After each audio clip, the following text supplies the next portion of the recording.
The very word secrecy is repugnant in a free and open society. And we are, as a people, inherently and historically opposed to secret societies, to secret oaths, and to secret proceedings. We decided long ago that the dangers of excessive and unwarranted concealment of pertinent facts far outweighed the dangers which are cited to justify it. Even today, there is little value in opposing. Thank you. Please be seated. All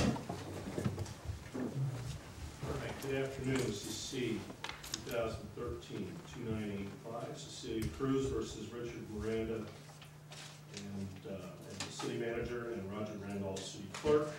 And this is a hearing on various motions as well as an application, evidentiary hearing, actually a new trial on the issue of attorney's fees. I'll go ahead and take the appearances, please. Bill Reisner with the plaintiff, and she's at the desk with me. Good afternoon, Your Honor. Dennis McLaughlin for the city attorney for the defendants. All right. I've been advised that there are some problems with the exhibits. Where are we on exhibits at this point? That copies aren't made, or our clerk is running out to make copies. And, are people ready to go with regard to exhibits at this point? Mr. Loeffler? Your Honor, my exhibits are marked already, so it's not my issue. Mr. Reiser? Well, I'm not sure what happened. What happened was I retained a copy and sent over to my assistant to be marked before, and apparently someone didn't realize that I had retained one and was making another copy. All right, let's do this. We'll take motions, and then if we need to take a couple minutes break or a few minutes for our clerk to take the steps necessary, then we'll take that break and we'll go ahead. All right, we have multiple motions on today. First, which can be disposed of immediately, is there's the defendant's motion for protective order. This related to the potential for calling Mr. McLaughlin as a witness. The response was filed by the plaintiff, stating that they would not be calling Mr. McLaughlin as a witness. Accordingly, the motion for protective order is denied as moot without prejudice for refiling if the need arises at some point later. Okay, you've got plaintiff's motion for new trial under Rule 59, plaintiff's alternative motion for relief pursuant to Rule 60C, and we've got the application for attorney's fees that are on for hearing today. My inclination is, before we start any argument on the pending motions, is to find out how much time people think the trial of attorney's fees will take. Mr. Reisner? Well, it's my belief that, as I put in my pleadings, that it's actually premature. I believe I have a sound 60C motion, which should not involve much in the way of attorney's fees. You know, I don't think I intend to put on any evidence for that, except I may have a couple of questions of my client, and I do have a trial memorandum with some issues related to bad faith. Mr. McLaughlin, how much evidence were you planning to put on? Your Honor, I have no witnesses, and I really will be arguing based on exhibits that are already marked. I don't think I will need much time at all. Okay, I have read the briefing, and then let's start with the argument on 59 and 60 motions, which I don't want to say they're identical in every sense of the word, but they're substantially quite similar, and I know the 60 was filed as an alternative in the event that the 59 was deemed untimely. So, Mr. Reisner, would you like to argue on both of those motions, if you would? Well, yeah, I'm certainly willing to do that. I will be putting on testimony related to the setting aside your ruling, because I think the facts inform whether or not the motion should be granted. But the 60C grounds refer to several issues. One is fraud, misstatements, the court or the council, intrinsic or extrinsic, misrepresentation, or other misconduct, or any other reason justifying relief. The trial in this case was on July 23, and the court ruled based on what was presented on July 23. And procedurally, what happened was the Judge Lee initially had granted plaintiff the ability to take a couple of depositions. The defendants filed a motion for protective order saying that they would like depositions to be canceled because they had turned over all the documents. And that was put in a motion for protective order filed on July 8th. So the depositions were canceled. At this hearing, again, the defendants said that all the documents had been turned over, that the only thing we were fighting about, that all the remaining documents were sealed in envelopes and couldn't even be described, but the city would show why those things shouldn't be turned over. And at that time, there were fewer than 200, quite a bit less, but let's, in round numbers, let's say less than 200 sheets of paper. In the latest filing, the city defendants, not just the city, but the three defendants, claimed that they've now turned over 2,700 sheets of paper. So there's 2,500 that have been turned over after the trial. And I'd like to back up just one little bit. In the motion for a new trial and the supplemental motion for a new trial that was argued, I believe in October. It's the August 27 motion, right? Yeah. I think that's late August is when you filed. Right. Okay. So what we saw as a pattern there was the Friday afternoon before the Monday hearing, the city mailed what they claimed was all the stuff, 800 pages. So then we were in here arguing before Your Honor, and again in round numbers more or less, because there had been some documents turned over after July 23. At that point there was maybe 1,200 pages. Now we've had an additional 1,300 pages. So the distance between the 2,300 pages and what was there before is a rather remarkable distance. But what we've really got so far is kind of a discovery dump, where they have given us a lot of pages, but the key information, the heart of what was needed by the plaintiff and what we're concerned with, has not yet been turned over. And that is the key reason of why this thing needs to be reopened. We will be offering testimony. There was a motion, a 30B6 deposition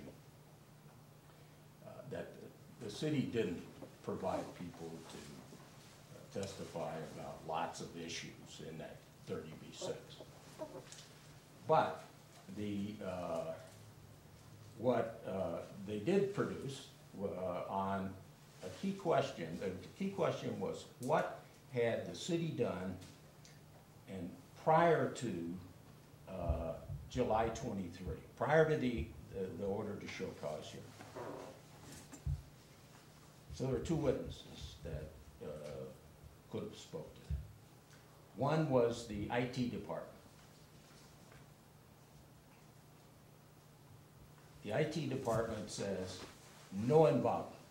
No one asked us for any documents. We weren't involved before July, and in fact, they said they had some involvement in September, and they weren't prepared to say what they were exactly asked to look for even then. Mr. Casalemas testified, and this is really the very critical aspects. Casalemas' testimony, and we have email to back this up, was that when Cecilia Cruz delivered her request on May 13th, that same day it went to the manager's office. The clerk said, accumulate these documents and provide them directly to the requester.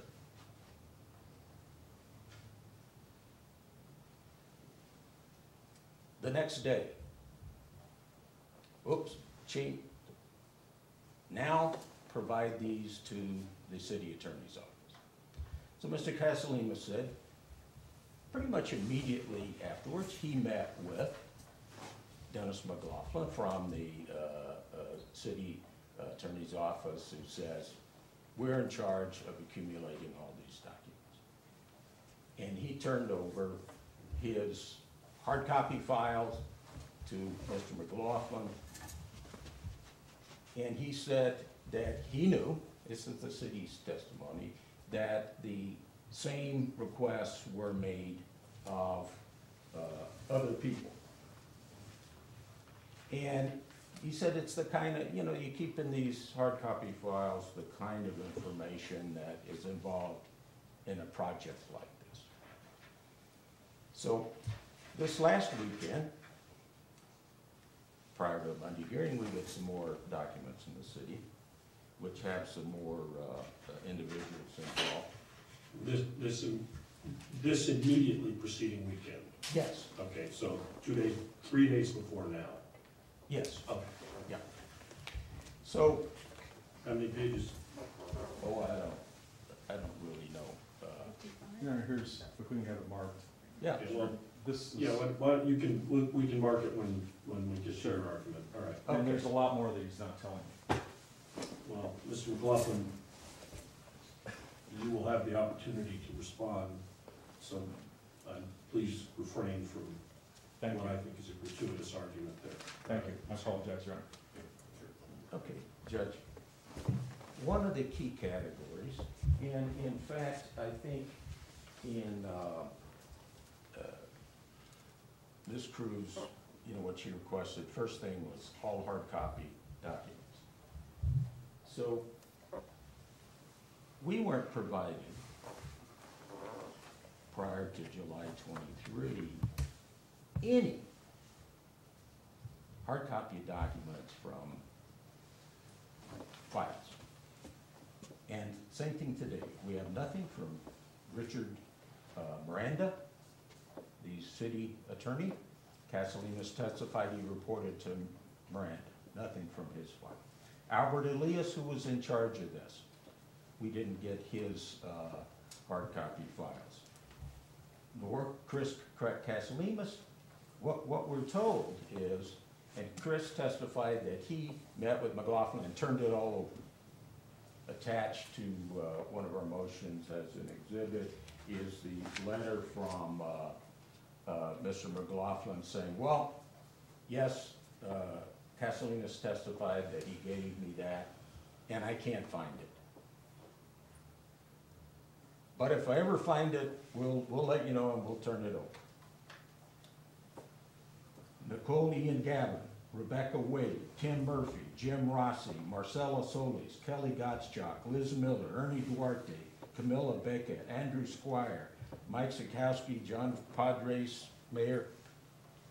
There's no hard copy file from any single person. The request, we wanted to know about agendas of meetings. The plaintiff worked and is retired from the city, 20 years, 2 years in the city manager's office. They have agendas. To date, we've received no agendas. At meetings, people take notes. To date, no notes.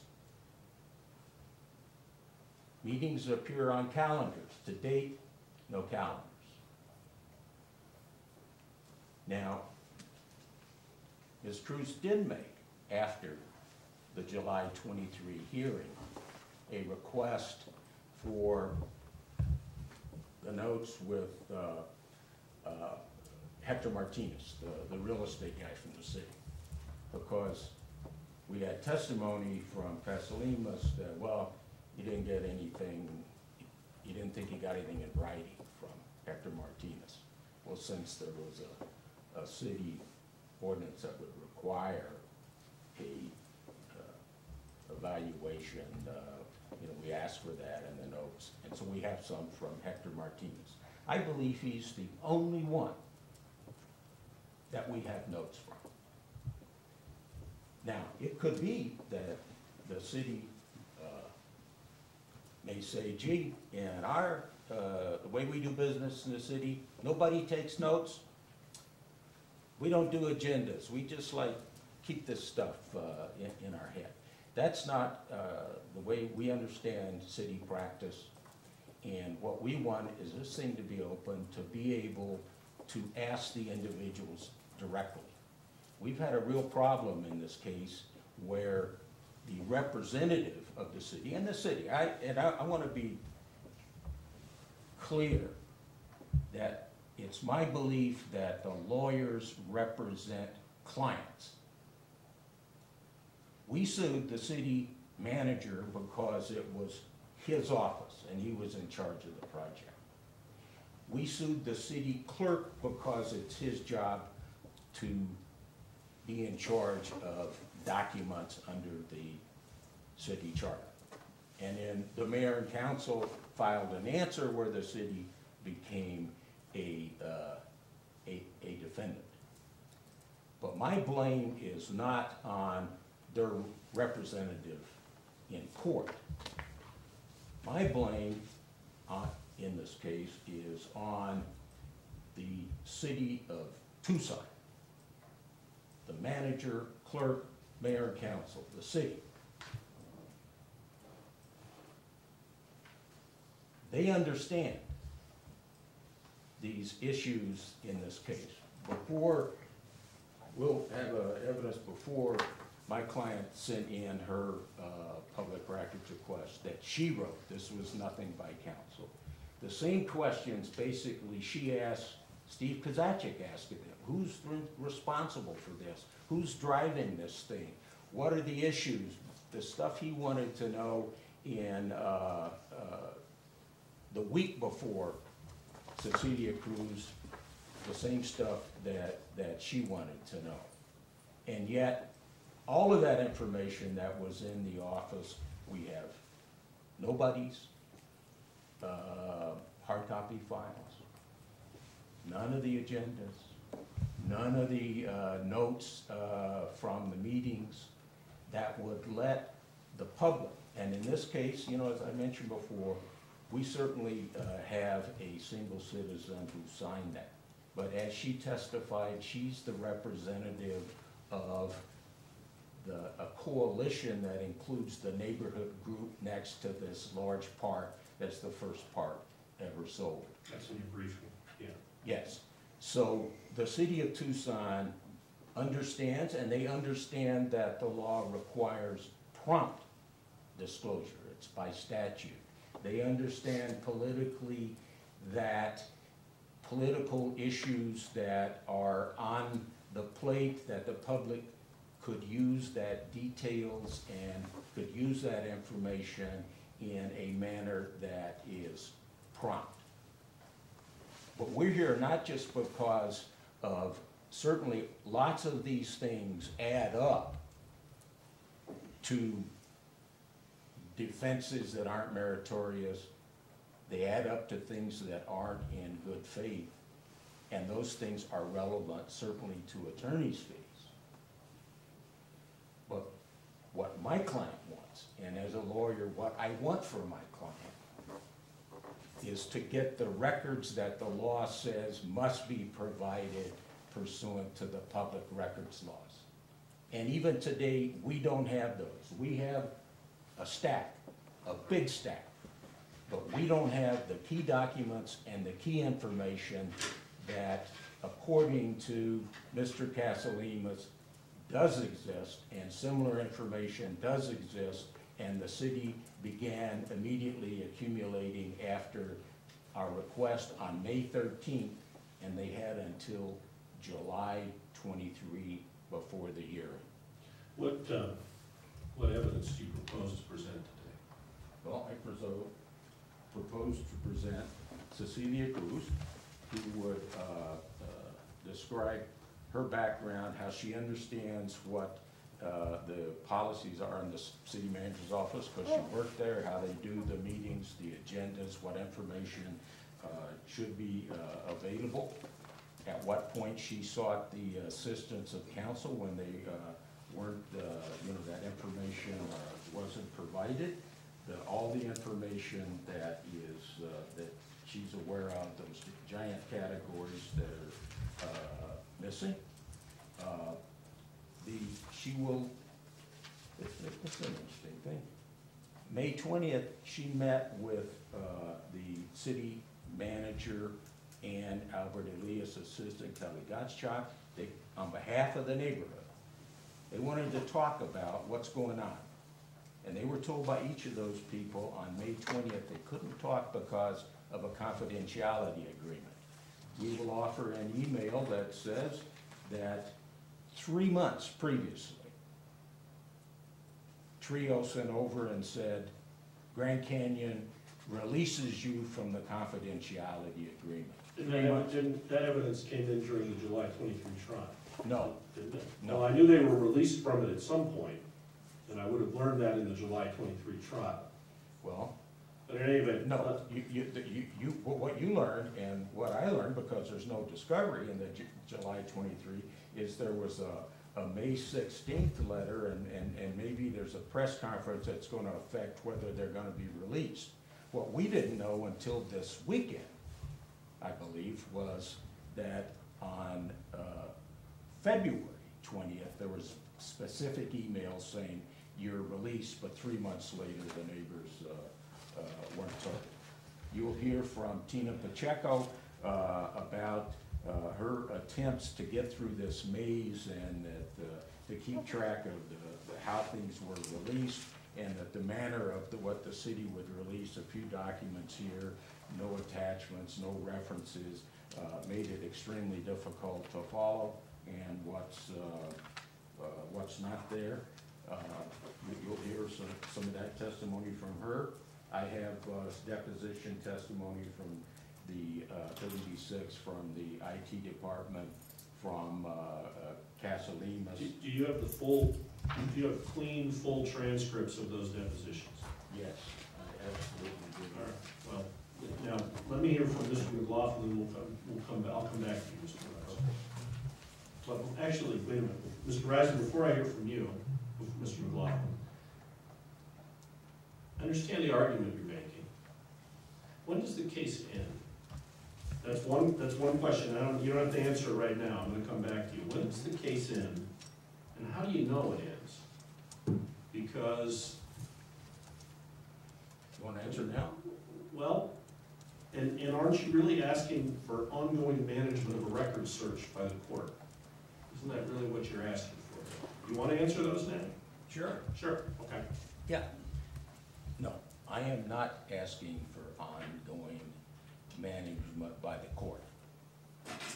In fact, there's been a bit of a problem in this case because the court managed and said no discovery, and that created a bit of a problem. But look, a public records request is mandatory that they turn over the records. The case ends when they turn over the records. How do you know? How do I know? How do you know they've turned over all the records? Well, that is a, that is a problem. And it's a problem because a good part of the system relies on the good faith of the agencies. In fact, the case law says they're required to make a good faith search. So it's not been in good faith.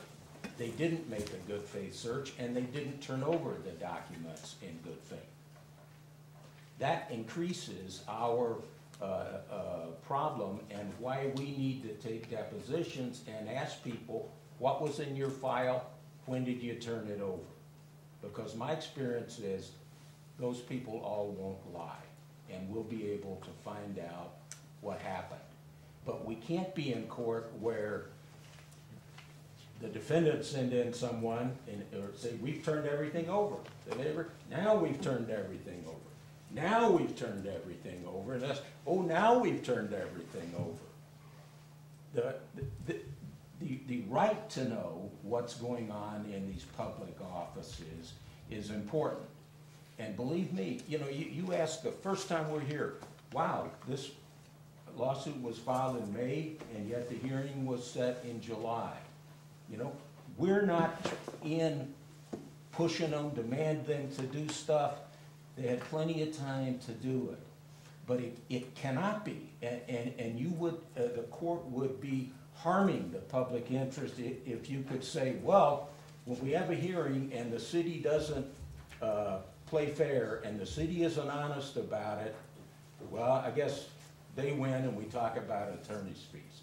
It can only end when they do what they're supposed to do, and we need to have the ability to find out what it is that was there and what they didn't turn over. And we know these huge categories. They haven't done it. Okay, thank you, Mr. A.R.S. So, Mr. McLaughlin, before you argue in response, corollary to the question I just asked Mr. Reisner, if I were to deny Rule 59 and Rule 60 relief, rule on the attorney's fees, this case would be over. Correct. Okay? Mr. Reisner's client could file another lawsuit seeking these very same categories of documents the day after I issued that ruling, could she not? I think that's true. And she could identify all of these same things, and she could go out and take depositions of the very same people she wished to do. Yes, she could, Your Honor. Okay, so why should that course be employed? Because that's what the law requires. Okay. Quick, short answer. And I'll. Would the conduct of the city, in this lawsuit be relevant for purposes such as attorney's fees in that lawsuit? It's a good question, Your Honor, because the dilemma the plaintiff is going to have, she's going to have two dilemmas. One is we believe, I'm not going to say we believe we've given all the records, because we have a request from her that I'm about to show you that we're still working to see if there are things that we haven't found. We've made as good faith and effort as we possibly can to find records. We believe that we've given all the records that there are. They're making these sweeping statements about agendas and notes. And I keep asking people that are involved in these meetings, and these are internal staff meetings. These are not open meeting law meetings. These are, if you and I were to sit down on a day to talk about something, we'd have a meeting, and they all say, we don't do agendas. And no, I didn't take any notes from that meeting. We were all aware of the issues, and we talked about them, and there were no notes. We can only give records. We can't explain to plaintiff everything she wants to know about what happened a year ago. Or, I mean, we could try, we'll make a good faith effort, but that's not the point of a public records action. And can I show you Exhibit G and tell you the background of this? Because What is Exhibit G? Exhibit G is, let me back up. Your Honor suggested, actually ordered, that Mr. Reisner and I get together to discuss items. Well, I went a step further and I said, Bill, bring your client, and he brought Ms. Cruz and he brought Ms. Pacheco on February 6th, and we sat around. There was Mike Rankin, Chris Castellanos, there were IT representatives, I can't remember who all was there. But I had people there that I thought were going to be able to answer any questions they had, or try to help figure out what they think we have that we haven't given them. So we talked, very constructive. We said, give us a list of what you think we haven't given you. And you have that list. If you want to look at Mr. Reisner's reply, I believe it's regarding the 5960 motion. There's an Exhibit 1 in there. Yep. That's a listing of what they say we haven't given them or questions they have.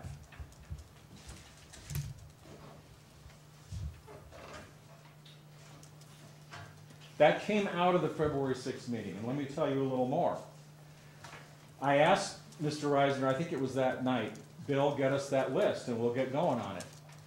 And about a week later, I sent him an email, or I don't remember if it was a week later, but within 2 weeks. I said, Bill, I haven't got that list, I'd like you to get me that list. I never get a list from Mr. Reisner or Ms. Cruz informally. I get the list as Exhibit 1 to their reply. So we're, to your point, and I'm going to return to this, we don't need a new trial to try to get records for them. We don't need her to file a new action either. We just need her to keep talking to us so we can try to get answers for her. So another answer I would make to your question about what's to stop her, nothing's to stop her, but we're trying to get her answers without her ever having to file another action, and without having to have a new trial, which the law does not really permit under these circumstances, as I'll get to. Well, I've read the briefing, and rightly or wrongly, I think I can wade through issues related to Rule 59 and Rule 60. I have no doubt. I'm more interested in discussing some of these procedural aspects, but go ahead. Sure. So we get, I believe, am I identifying it right, Exhibit 1 to the reply on the 5960. It begins, I believe, with... It's had it updated at the top, and it says, review of missing documents for GCU/Rio-TRIO, February 2014. Great. So, may I...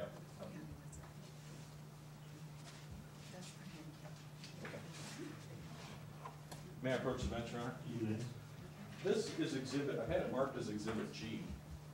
This is my initial response. Thank you. This is a letter I sent her Friday. I asked Bill, and I asked Bill, and I asked this, please get me this. He gets me it March 4th with his reply, so I lose a month, which is why I have to file it on the 21st, because I could have filed it maybe February 21st if he'd sent it to me a month ago. And basically, I want to go through a few of the examples that they have and what we're talking about here. First of all, it's interesting because we asked them for a list of what they felt was missing, and they gave us Exhibit 1 to the reply. And Mr. Reisner stands up here and tells you about all these other things that are allegedly missing or that they don't have. None of them are listed in Exhibit 1. We're trying to respond to Exhibit 1, which is from Ms. Cruz and Ms. Pacheco. So let's just go through a few examples. Item 1A. They wanted to know who was invited to a TREO meeting January 23rd. We had our IT department go through the metadata, get them the list of persons. We won't have who actually responded because those are TREO records, not city records. TREO set up that meeting. So that's one kind of question we're getting that we're trying to respond to. And we don't need a new trial and we don't need a new action. We just need plaintiff to cooperate with us, which I think she's trying to do some of the time. If Mr. Reisner weren't trying to constantly insinuate himself back into the process, and we in turn want to cooperate with her and get her the information. So that's the third option, is let's just keep talking. We had a 90-minute meeting on the 6th, and I'd like to keep talking. So let's look at a couple other items. They wanted certain attachments that they felt were missing. We'd already given them the attachments, but they didn't know they were attachments. Because of the way our system does it, you don't always have the attachment immediately with the email. So, for instance, item 4. And we've given her the attachment, and it's the same meeting notice that we released to her 5 months ago. Item 7. They wanted to know, they had questions about how Sarah Murley did her applied economics report. That's not really a public records question. They were saying, well, how did she calculate these things? Well, I emailed Sarah Murley, and attachment 5 is what she sent me, which I immediately turned over to Ms. Cruz on Friday, and she explains how she calculated these things.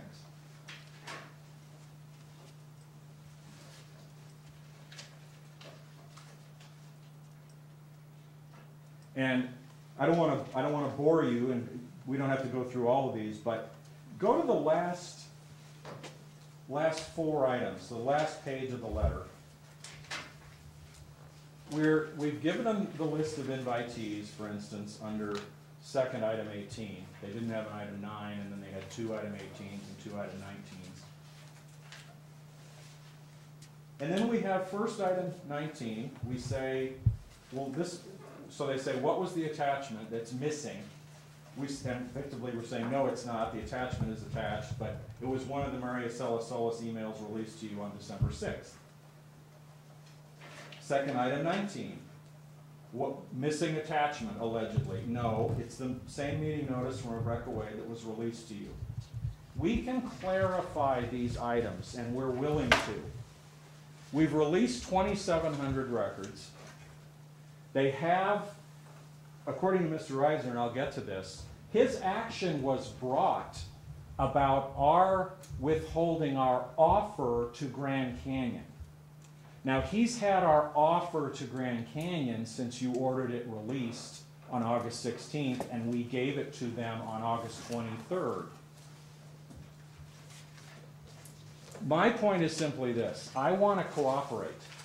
I don't want there to have to be a new trial, and I don't want there to have to be another lawsuit. God knows, I least of all. I would like to cooperate on this. I think Your Honor has hit the nail on the head. You become the endless referee of a record search.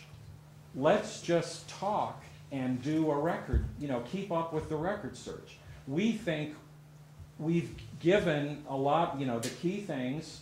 There may be things we're going to find, depending on what she asks, because I haven't finished with this. Her Exhibit 1 to the reply, I'm still working on that. There's still a lot to answer. But I would say, if you look through this, we've answered a third of their questions already. And I'm a little surprised that we had a meeting on the 6th where we said, tell us what you want.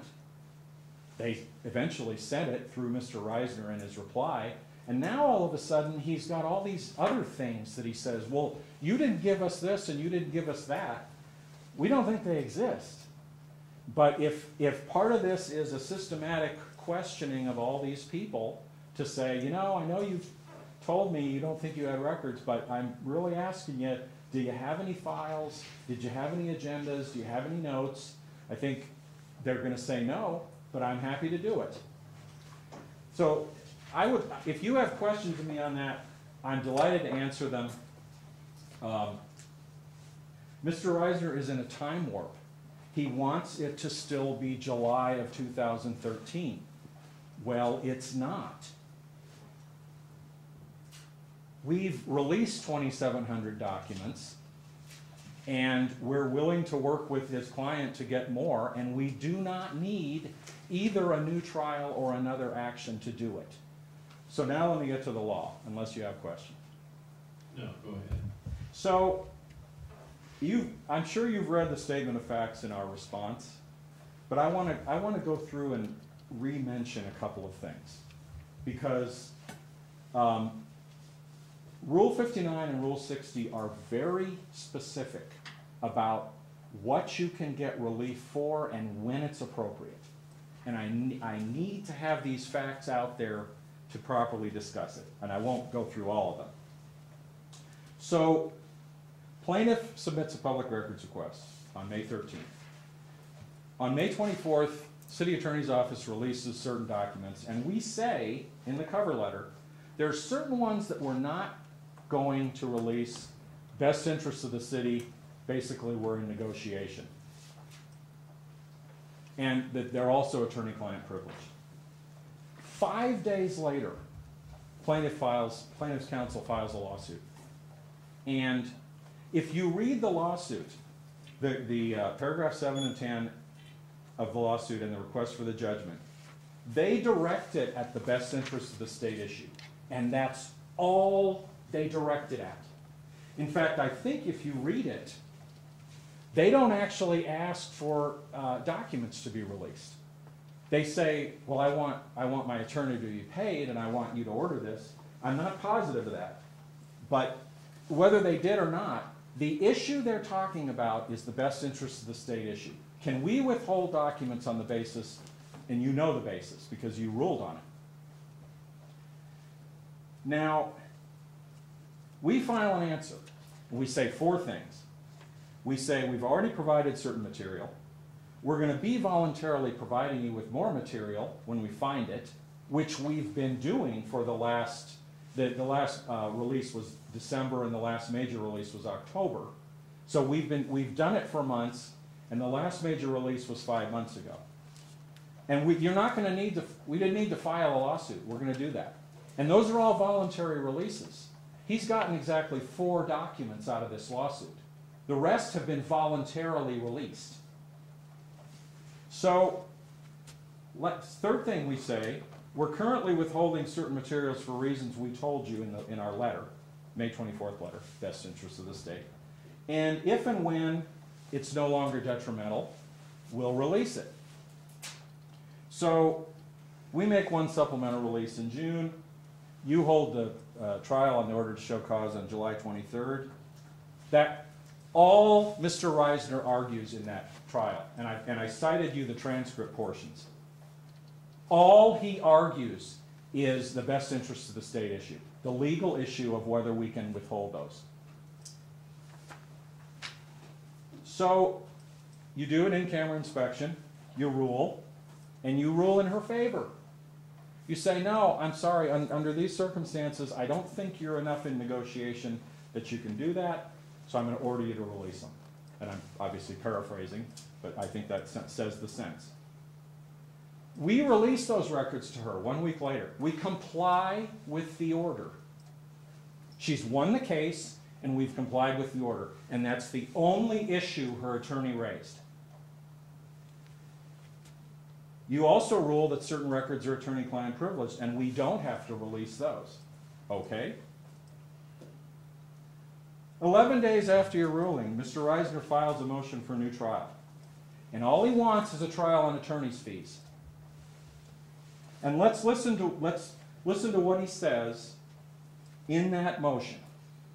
Because now he wants fees. And he wants to be sure that he substantially prevailed in the action. So what does he say? he said, he confirms the narrow scope of the lawsuit. This is what he says. Paragraph 7 of the complaint alleges as follows. On May 24th, 2013, the defendants provided a few records, but refused to provide additional records related to negotiations of the sale of a city park on the grounds that such disclosure would significantly impair its effectiveness in the performance of its duties. The full letter is attached to this complaint as Exhibit C, quoting our letter. Thus, the only, I italicize this because it's so important to get straight. This is Mr. Reisner talking now, 11 days after you ruled. Thus, the only issue disputed by the plaintiff was the defendant's assertion that, quote, disclosure of withheld records would significantly impair, end quote, the city of Tucson's effectiveness in the performance of its duties. Then there's some more text, and he says, the trial in its entirety focused on the defendant's refusal to provide its offer to Grand Canyon University. Now later in the same motion, he makes still another admission that's factually fatal. He says, and I don't agree with this, but I'm going to read you verbatim because I'm going to live in his world for now. The court's ruling noted, there is no evidence that the city has acted frivolously or in bad faith in connection with this matter. Page 9 of the ruling. Actually, ample evidence does exist that the city acted in bad faith in connection with this matter. Such evidence was not introduced at the order to show cause hearing because it would have been irrelevant to the merits of that hearing. So he tries one narrow issue, and before he wants to shift the focus to keep the case open, he considered evidence of alleged bad faith totally irrelevant to that issue.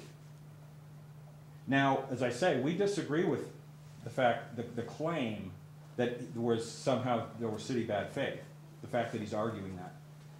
But if we accept that, if it was irrelevant at the time of trial and that was his choice, whether he was right or wrong, he waived it. But if he was right then, why does it now entitle him to a new trial? And in 60C terms, if Let me stop you and ask a question. And that would be, one of the plaintiff's arguments was that I jumped the gun on the fee issue. Mm-hmm. Dealt with it in the original ruling, should have allowed him the 20 days, I believe the rule requires, or provides for, to file a fee application. The Ford versus, I think Ford is the plaintiff, correct, in the Ford versus Democratic Party case, yes, says that one of the considerations a court can look at with regard to a fee application in record search is whether there has been good faith efforts on behalf of the entity that was the object of the search. yes. Could he have raised, under the argument you're making, is he precluded in his, if I had allowed him the 20 days under the rule, and he had raised the issue of bad faith by the city in a written application for attorney's fees, would you be arguing that was irrelevant, and he should have, or was precluded, and he should have raised it in the trial? Yes, I would, for two reasons. One is the statute has been changed. It used to have bad faith in it, and they eliminated that. And I believe I cited you actually in the... Which statute, the records? Yes, 121.02B. It used to talk about arbitrary and capricious and in bad faith, and it's been changed to say substantially prevailed. Right. And my position is that when they did that, both sides are precluded there. It's not an issue anymore, but you can't inject it as an issue either. You can't say, well, there was bad faith. And I need what to... does Ford do with that? I dovetail it with Ford because Ford, our position, and I said this in our pleading, our position is that under Ford, you're entitled to take into account our cooperativeness or non-cooperativeness in releasing the records that are at issue. The records that are at issue here were records, the limited universe of records where we were negotiating with GCU and setting forth our position. So for instance, the manager's offer letter that you had looked at in camera, that would be one of the ones. And we say in the pleading as well, we weren't going to, on the facts as we knew them then, because you held the hearing on the 23rd of July, and ironically on the 28th, the GCU announces that they're going to go to Mesa. They're not going to Tucson. So they do a press release. But on the facts as we knew them, we were not going to give those documents out unless you ordered us to. So in that sense, we weren't going to cooperate. But once we knew your ruling, we gave them immediately. Another question would be though, Ms. Cruz, and I'm not looking at it, but I have looked at it several times. Sure. Ms. Cruz's original request for documents was much broader than the offer sheets. Mm-hmm. And in fact, you all produced a number of documents beforehand, which you said.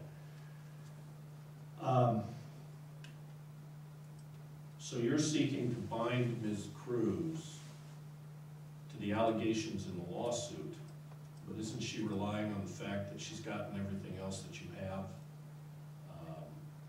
And that when she says the only things that are at issue are the best interest documents or the offer documents, isn't that because she's operating under the belief that you've already given her everything else? She's operating under the belief that we've either given her everything else or that we're going to. Because when Mr. Reisner writes his complaint, no, when he writes, I see him laughing over there. I really would, both of you, I would prefer, yeah, if we whatever tension there is between the two of you, if we could leave it out of the courtroom, I'd appreciate it. His complaint did not rely on any statements we made in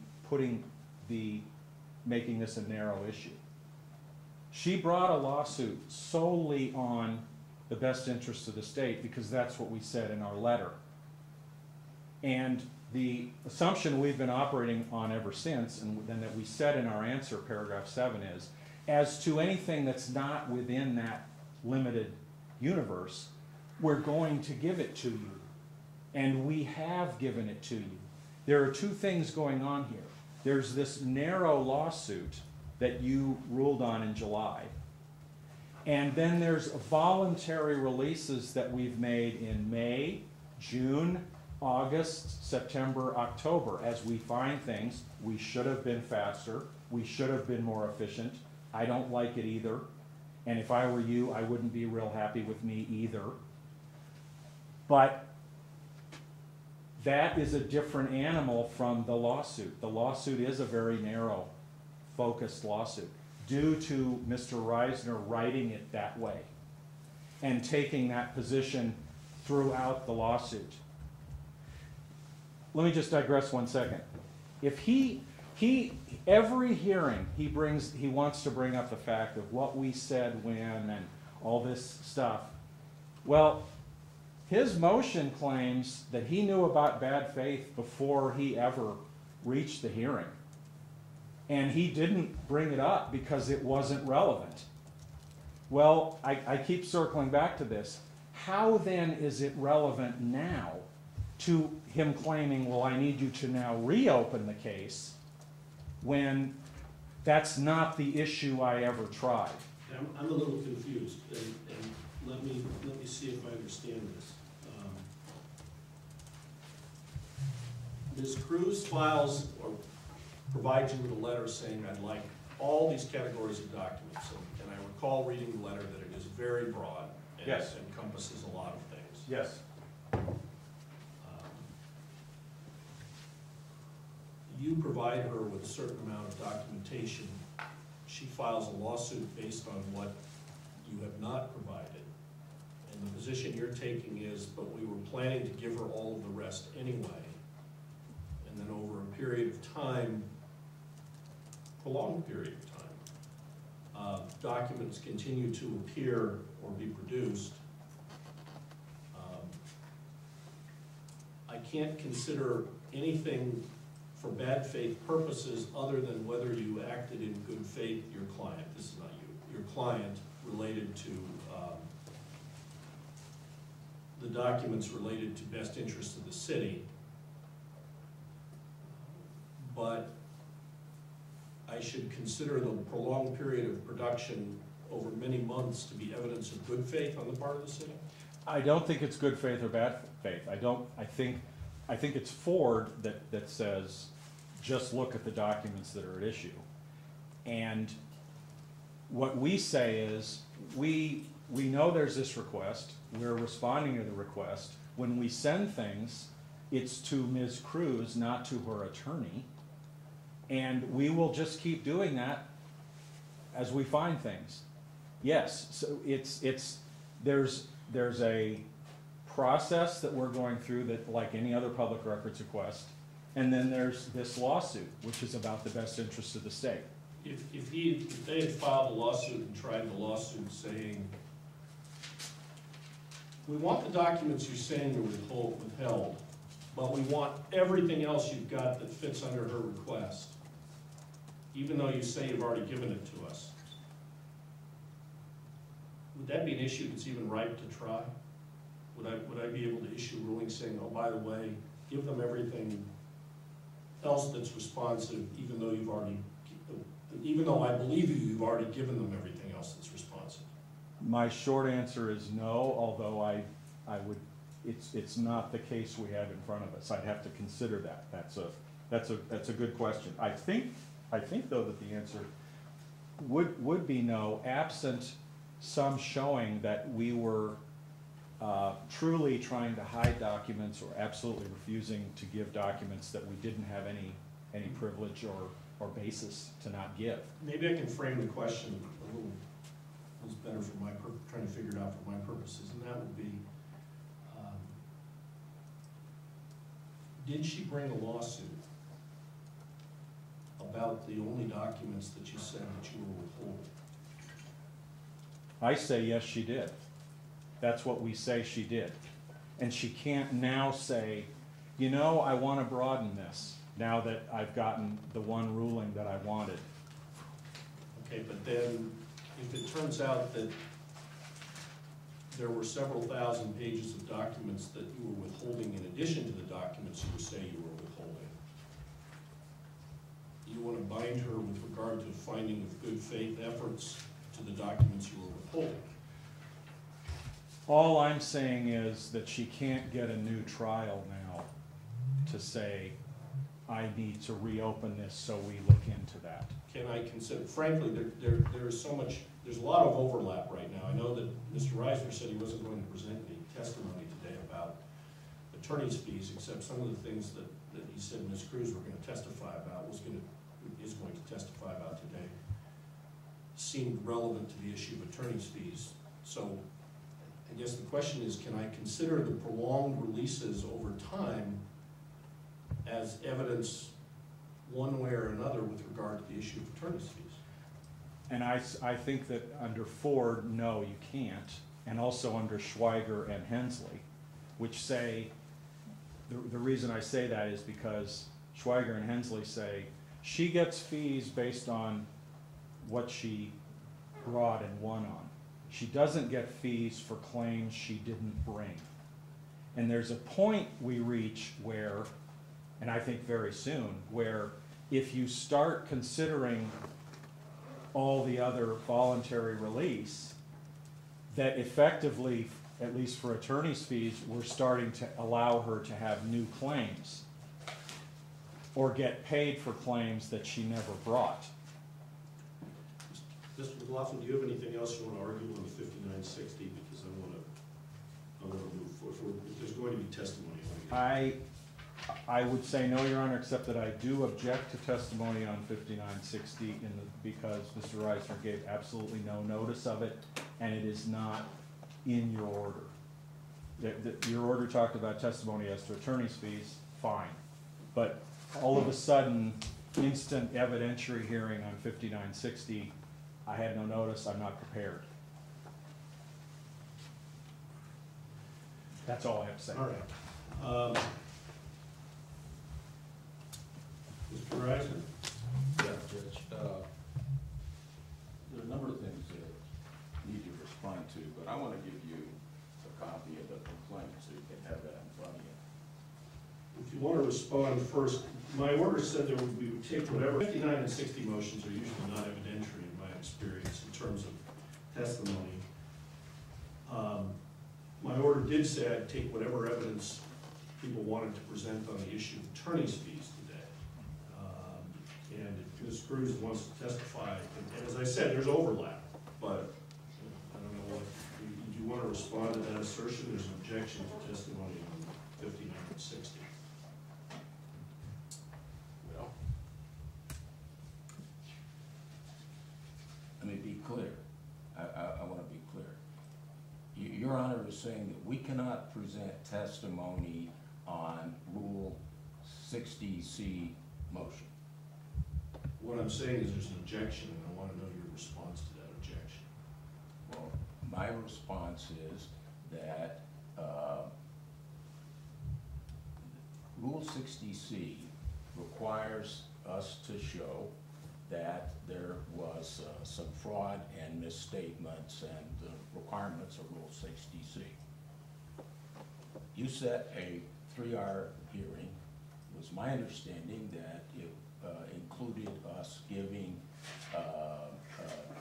testimony. I have documentary and oral testimony that I want to put on that would back up the matters that I said before, that would concretely show testimony under oath from the city of Tucson that included is that 30B6 deposition that shows there are lots of documents and information that they didn't turn over.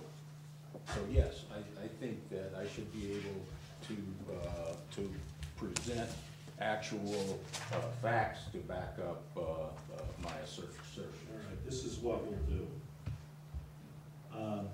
I will take the testimony you intend to offer this afternoon, and I will take this matter's going under advisement after this hearing anyway, and I will consider the appropriateness of considering it for Rule 60 purposes and for the purposes of attorney's fees when I take the matter under advisement, but I will take the testimony this afternoon. If you're going to present testimony, let's get started. I don't want to run out of time on testimony. So, Well, okay. and you'll have a chance to argue it. I'll give you an opportunity to argue at the end. I'm assuming that but if you want to present testimony, I prefer to get started with testimony. So, Okay. you're smiling about something, Mr. Reisner. Yeah, I just heard a whole invention that this complaint was narrow. It's everything he said about this complaint being narrow is absolutely not true with plain English language, and that's why I've given you a copy so you don't need to say it before. It has in the, anyway, that's,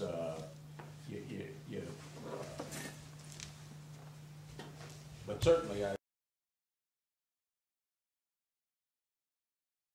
Copy of the complaint? Yes. So I can mark it up? Yes. Thank you. Whenever you're ready, sir. You tell me, Judge, your name, please. My name is Cecilia Cruz. How many years did you work for the city of Tucson? I worked for the city of Tucson approximately 22 years. And are you retired from the city? Yes, I am. And how long have you been retired? About 7 years. In your employment with the city, how many years did you work in the planning department? In the planning department, I worked for approximately, about 15 years. And were you ultimately a principal planner with the city? Yes, I was. During your employment with the city, did you do an internship with the Tucson City Manager's Office? Yes, I did. In your career with the city, and particularly during those 2 years with the manager's office, did you learn how meetings were conducted and projects were managed? Yes. Objection. Calls for conclusion. conclusion? What meetings, what projects? I'm going to overrule the objection for cross-examination. You can cross-examine Ms. Cruz. I worked in the city manager's office as an intern, but as an intern we were assigned projects many times to work on. So I worked on specific projects for the city manager's office. One of the ones that I put together was the property and housing complaints section, and with that it was my responsibility to put that project together. I also attended many meetings, informal meetings as well as formal meetings that I attended as my internship and as a project, working on projects. And for those meetings, was there typically agendas? There were agendas when the meetings were of import and when they weren't just dealing with one particular, you know, can you get these, this done? If it was where people were coming in from different departments, when there was, yes, many times there were agendas. And were those circulated generally before the meetings? They were provided at the meetings typically. Okay. And was it typical that people would take notes at the meetings? Of course, we took notes. We had to remember things, and there was nobody writing down for us. So as people who attended the meetings, we took our own notes. And the when you well, did you write the public records request dated May 12th, 2013? Yes, I did. I put the request together. My husband helped me edit it. I did ask a friend who was familiar with public records requests if it was complete, because I wanted it to be very, very complete. I did also look on the internet to see how other public requests, what would be important to include in public records requests so that I could have a very complete one. But I was the author of it. Okay. And did you utilize your experience within the city to ask for specific documents? I had seen, obviously, working in the city, we get public records requests. I got them when I was working in the planning department, as well as when I was working in the property and housing complaints section. Public records requests from residents, citizens, as well as from the media. So I knew pretty much what they looked like. I knew, but like I said, I wanted this one to be very, very complete. So I did ask another person who had done public records requests. Your first category there is you asked for all hard copy documents. I asked for that specifically because having worked in the city, having been an employee of the city, I know that hard copy requests are your personal files that you keep at your desk on projects or your workload. Those are the files that contain a lot of information. So that was the reason why I wanted the hard copies, the desk files, if you will, but the hard copies of information, notes, stickies that are put in case files, conversations, when you speak over the telephone, a lot of times your notes, your meeting, your calendars, those are kept in those hard files that you can't readily put on in the computer because you've gone to meetings, you've taken some notes, or because you put a calendar sheet, or you wanted to remember comments over the telephone. In this case, have you received any of the city employees that worked on the Rio project hard copy documents? To my belief, no. I have not seen any written notes. I have not seen those notes, and I specifically asked for that and was curious about that at one of the depositions. I heard that they had pulled all electronic data, but my concern was also in those paper files, those desk files, the paper files. At the February meeting that Mr. McLaughlin alluded to, that February 6th meeting, I also asked at that point if paper files, or the paper files, the desk files had been gathered and had been searched. I got no answer. You've received some of the notes and alleged paper files from Hector Martinez. Yes. Correct? Oh, yes. And That was a request that we submitted also specifically of Mr. Martinez, because when I asked for this information on my first submittal, on the May 13th submittal for public records, I submitted that I wanted from all departments associated with the GCU Rio, specifically saying all departments, but we hadn't gotten anything from the real estate division, which I thought was very key, that real estate department, very key in the negotiations or the identification of what would be offered by the city of Tucson to Grand Canyon University pertaining to El Rio. So we hadn't gotten anything, and I had to do another public records request specifically for that information because we hadn't gotten it. And yes, when it was released, and there were about 100 and some pages that were released, I did see one notes that handwritten notes from Mr. Martinez. Okay. And so none before July 23, correct? Correct.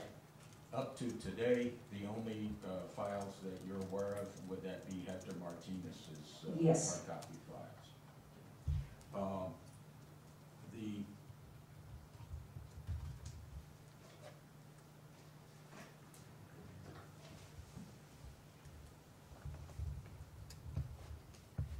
Has the city provided any of those files from any of the personnel on the working group on the Grand Canyon El Rio project?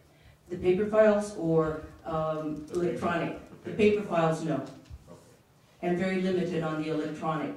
You know, just a sheet there or a sheet there, and all the principals files electronic data. You talked about agendas of certain meetings. Have you received any agendas, even up to today, of the various meetings related? I believe there is one, an April meeting, where I believe that one was, I believe, and from my memory, there was one in April from the people coming in construction or something from development services, something to that effect. There was one agenda. Any other agendas other than that one? I don't recall any. You had talked about experience of people taking notes. Did you specifically ask for notes of meetings in your May request? Yes, I did. Have you received any notes of meetings? No. With the exception perhaps of Mr. Martinez. Mr. Martinez. Otherwise, none. Not that I recall. Okay. And have you received any calendars? No. There's a, let me,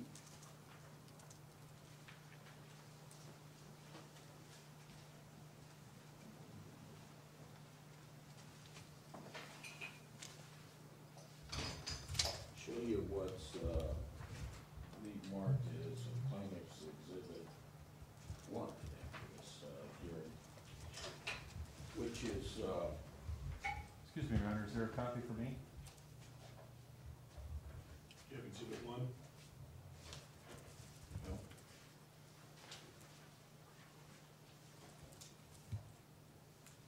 Is this it?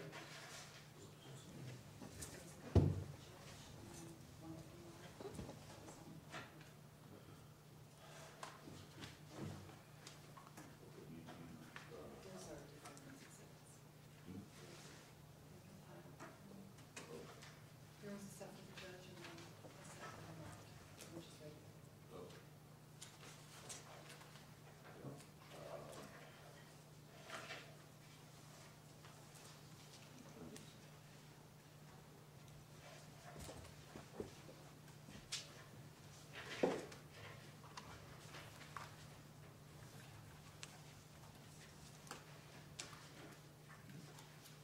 when did, Excuse me, Your Honor, I still don't have Do a you have copy. a copy of Exhibit 1 from Mr. McGraw? yeah, I don't think, I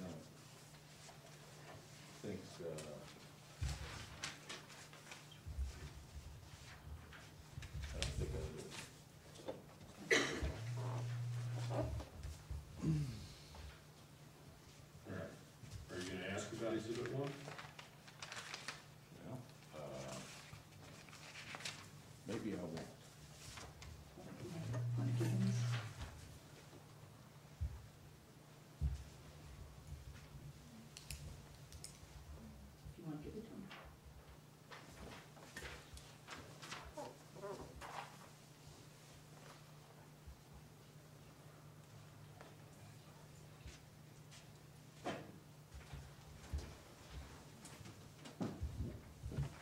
when did you learn that the city was negotiating in terms of selling at El Rio Park or leasing it to Grand Canyon University? You know approximately when you learned that? Objection to form. Negotiating to sell is a little bit of a term of art. Overruled.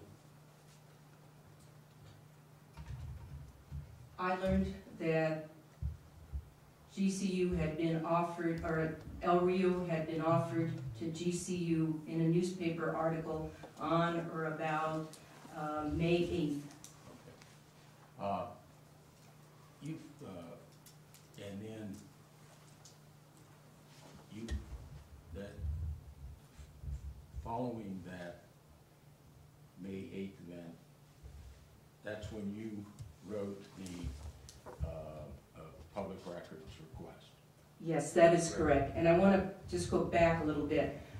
Just as an explanation about that date, I had heard before that GCU was interested in putting property in, or a property in Tucson. And Councilmember Romero did say at a meeting that GCU had showed interest in El Rio, but that she would get back to us if anything were to occur.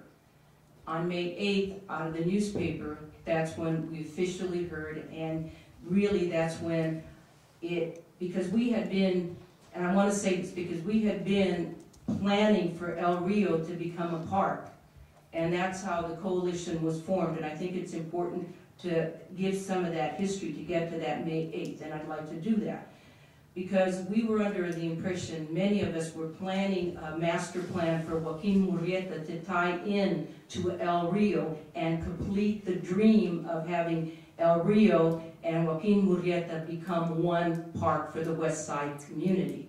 So when the article came out in the newspaper about the city offering El Rio to GCU, it was a very critical and heartbreaking account for myself and many others who learned through it this way. I immediately felt that the only way we would find out, given that we had been misled to believe it was going to be a park, that the only way we would know who misled us was to be able to file a public records request to find out how this came about, who were the people involved, what were the steps that were taken, when did it first come to the public, when did the mayor and council first find out about it, when did that decision was made, who provided the offer, all those decisions that went to getting El Rio to come out, and instead of being a park for us to all of a sudden become a concrete and mortar buildings.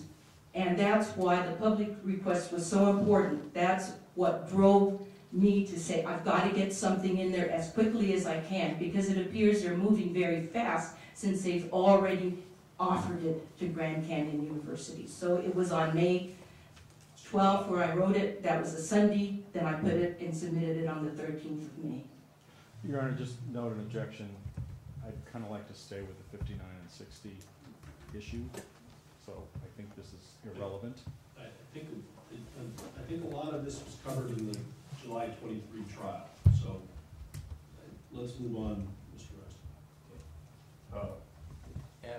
At what point were you when you drew up the letter in terms of the organizational efforts? What was going on organizationally? Organizationally, I had met with a few people that from the area immediately or adjacent to El Rio, which would be around the Hollywood El Rio neighborhoods, to say that what did they feel about it. And it was like 3 or 4 people. They were very concerned also. I took the initiative and put together the public records request. Subsequent to that, we had meetings, and I had explained what I had done and the date that I had given. So about the public records request. That was on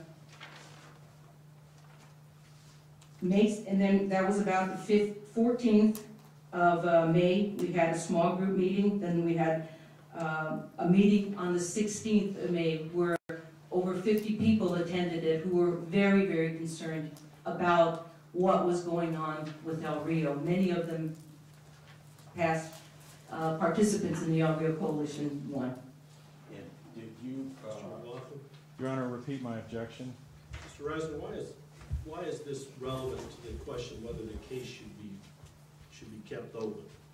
I mean, I think it was clear in the July 23 trial that this is a very important issue for any number of people, including Ms. Cruz, for a large number of people. It was also clear in the case law that Ms. Cruz's motivation for seeking public documents isn't even relevant. She's entitled to seek them for any reason that she wants, and so why are we discussing this?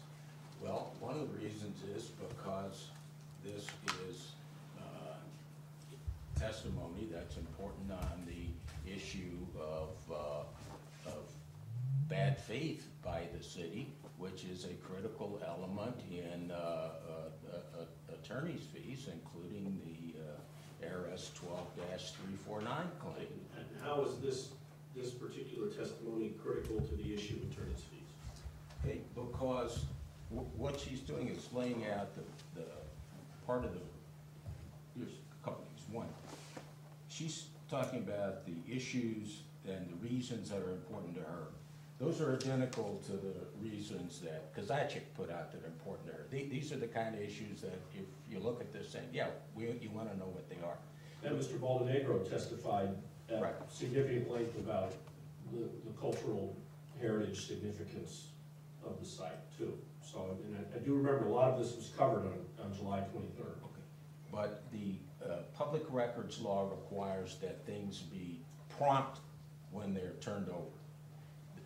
Political issues often, and these kind of issues, have a certain shelf life where if the public agency that has the records wants to delay until no longer is it an issue, it has a strong effect on what's going on. It's strongly contrary to the public records laws and is implicated in the A.R.S. 12-369. The one of the things that 369 or 349? 349. All right. Yeah.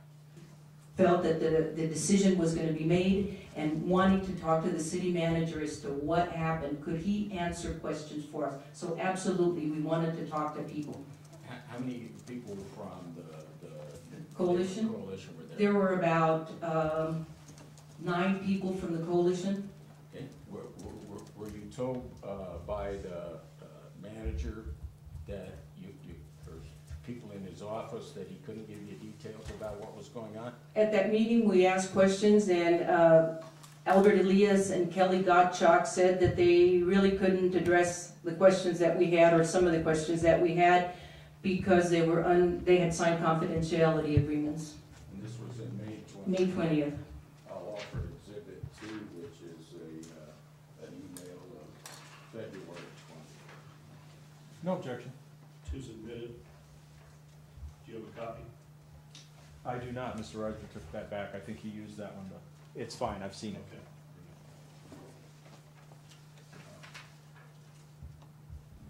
Go ahead, Mr. Murphy.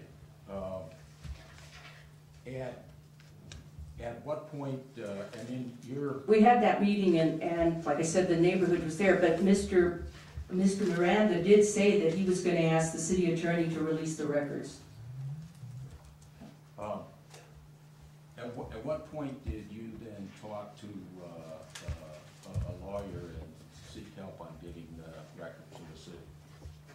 We had a deadline of the 16th that we wanted to, because like I said, it was moving very quickly and no one was giving us any information. So I wanted to look at the records, and I asked it for May 16th. After having called a number of times to different offices about my going in and seeing the records and getting no response, after that, it seemed like, knowing that time was of the essence, that the only way to be able to possibly get a response was to ask for help. And I asked for help of Mr. Reisner because I knew he was knowledgeable about El Rio and about the issue as to how it affected the community and what it meant to us. I asked him if he would, and that was probably after not getting the records, I asked, can you maybe write a letter? Can you maybe help us? And that's how Mr. Reisner, you got involved, I think, and the date, and you know, maybe around that time, the 20th, maybe a little before, of please, you know, helping us out, at least to see if maybe a letter from an attorney would help in releasing the records, figuring if an attorney sent a letter, maybe the city would comply. That was the issue. And the letter was, we delivered dated May 23. Did you receive some documents on May 24th? We went on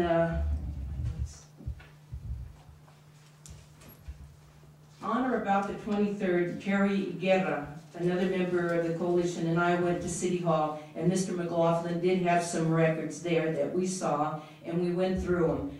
And none of those records really answered any of their questions with respect to the deal, if you will, with Grand Canyon and the city of Tucson. And then at that point, it was like, if I felt, if I take these records, is that going to limit me that there are no more records? And that's when I did call you and said, Mr. Reisner, I need some help here. And so the lawsuit speaks for itself in terms of the claims. Did you then personally pay the filing fee? Yes, I did. I fortunately had some money to pay the filing fee. And we also asked for contributions of the coalition members because it was very important that the transparency in government was an issue that many members rallied around because they wanted transparent government. They had been dealing with other issues that they felt that City Hall was not being transparent, and they offered also to help in paying the filing fees and other costs. Was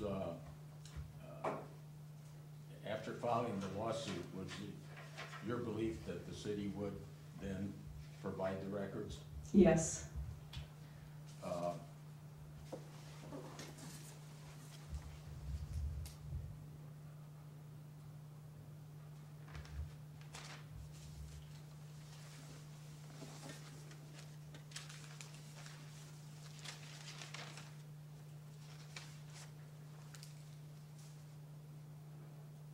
I think that's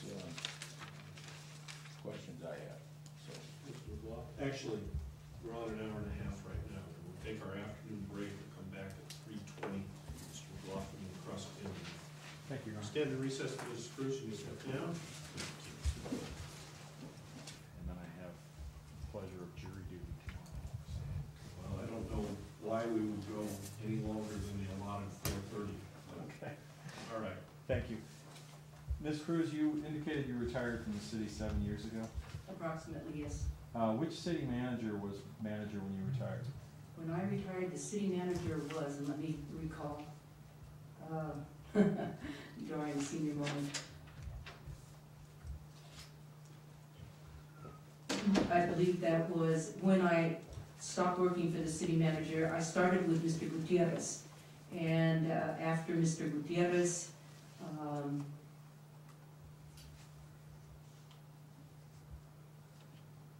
and I can't recall right now. Okay. Do you know how many city managers there have been since you retired? No, I don't. Okay. Is it possible that policies and practices have changed since you retired? I can't say. Okay. You don't know? I don't know. Would you agree with me that the city has many departments? Yes, it is. And department heads may have their own practices and policies on agendas or records or files? I can't answer that because I don't know what every one of them does. Well, you said many times you were in meetings where there were agendas. So were there many times there were not? There were informal meetings where there were not agendas.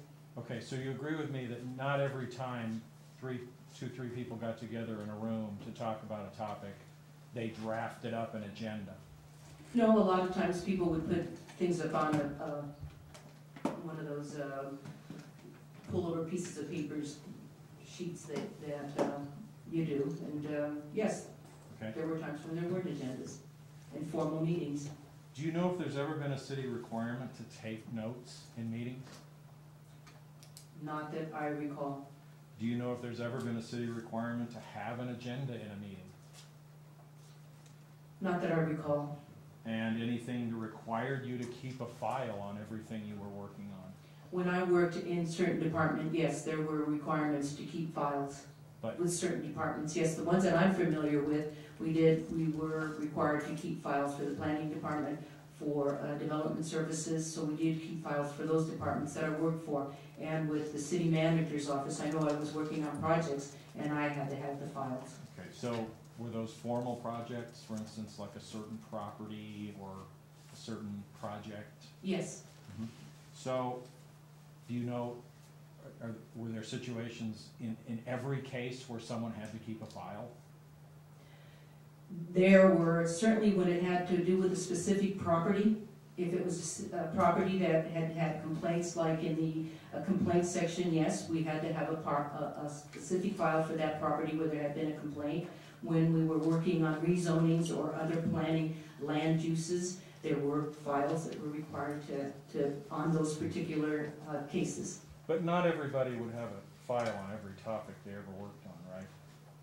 If you worked, and I can speak for myself and other people that I knew, if I was working on a project, yes, I had a file, because that would be where I would keep the information that, who knows who would ask me, the city manager, my supervisor, the department head, and where was I at, what was I doing with that project or that case. So are you telling me there's never a situation where someone wouldn't have a file that was working or knew something about a topic? You know, I can speak for myself, I cannot speak for everybody else in the city. I can speak for the people I supervised and for myself, and I know for the people that I supervised, I certainly wanted them to keep files. A lot of them were requirements on like I said, specific properties that had a complaint required that we kept a file. But if everyone who was involved with GCU talked about things, are you saying they all had to have files? I can't speak for those individuals. I would expect that if there were people that were heading a project, if there were the principals, I would imagine that they would have files, because when there were projects I worked on, if there were principals, most of them had their files that I am aware of. So if someone said they didn't have a file, or they didn't have notes about a meeting, you would say they were, are they lying? Are they mistaken? Are they, what does that mean to you? If I asked a question of one of the employees that I supervised, I asked him, do you have, this is the case you're working on, do you have a file? Or I wouldn't ask, do you have a file? Can you get your file so we can go over this case? That's the way I would know that they would have a file. Now, I didn't say to that individual or to those individuals, you must have a file, you know, or where is your file? If we were having meetings and we were discussing a case, a project, you know, especially if there was a public records request, certainly I would want to see the files, all the files. But you're assuming that everyone has a file. I'm just going by, and I guess it is an assumption in the sense that when you're working in an environment, most people do have files. Now, did I go check in everybody's drawer or other people's drawer? No. So there could be individuals who did not keep a record or a file.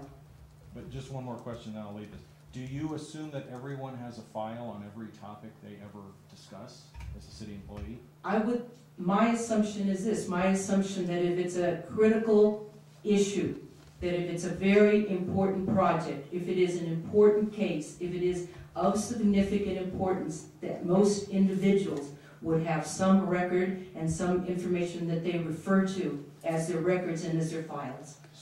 And you would obviously consider Grand Canyon and El Rio a critical issue? Yes, I would. It's the first time that ever a in-use public asset was going to be offered to a public-private entity. That to me is very important. I want to ask you about the, so it was a critical issue in the, do you remember the February 6th meeting that we had with city staff The February 6th meeting with city staff. this year to talk about what records you thought were? Oh, yes, this year, yes. Now, do you remember that we asked you to provide a list of material that you thought the city still had that you didn't have?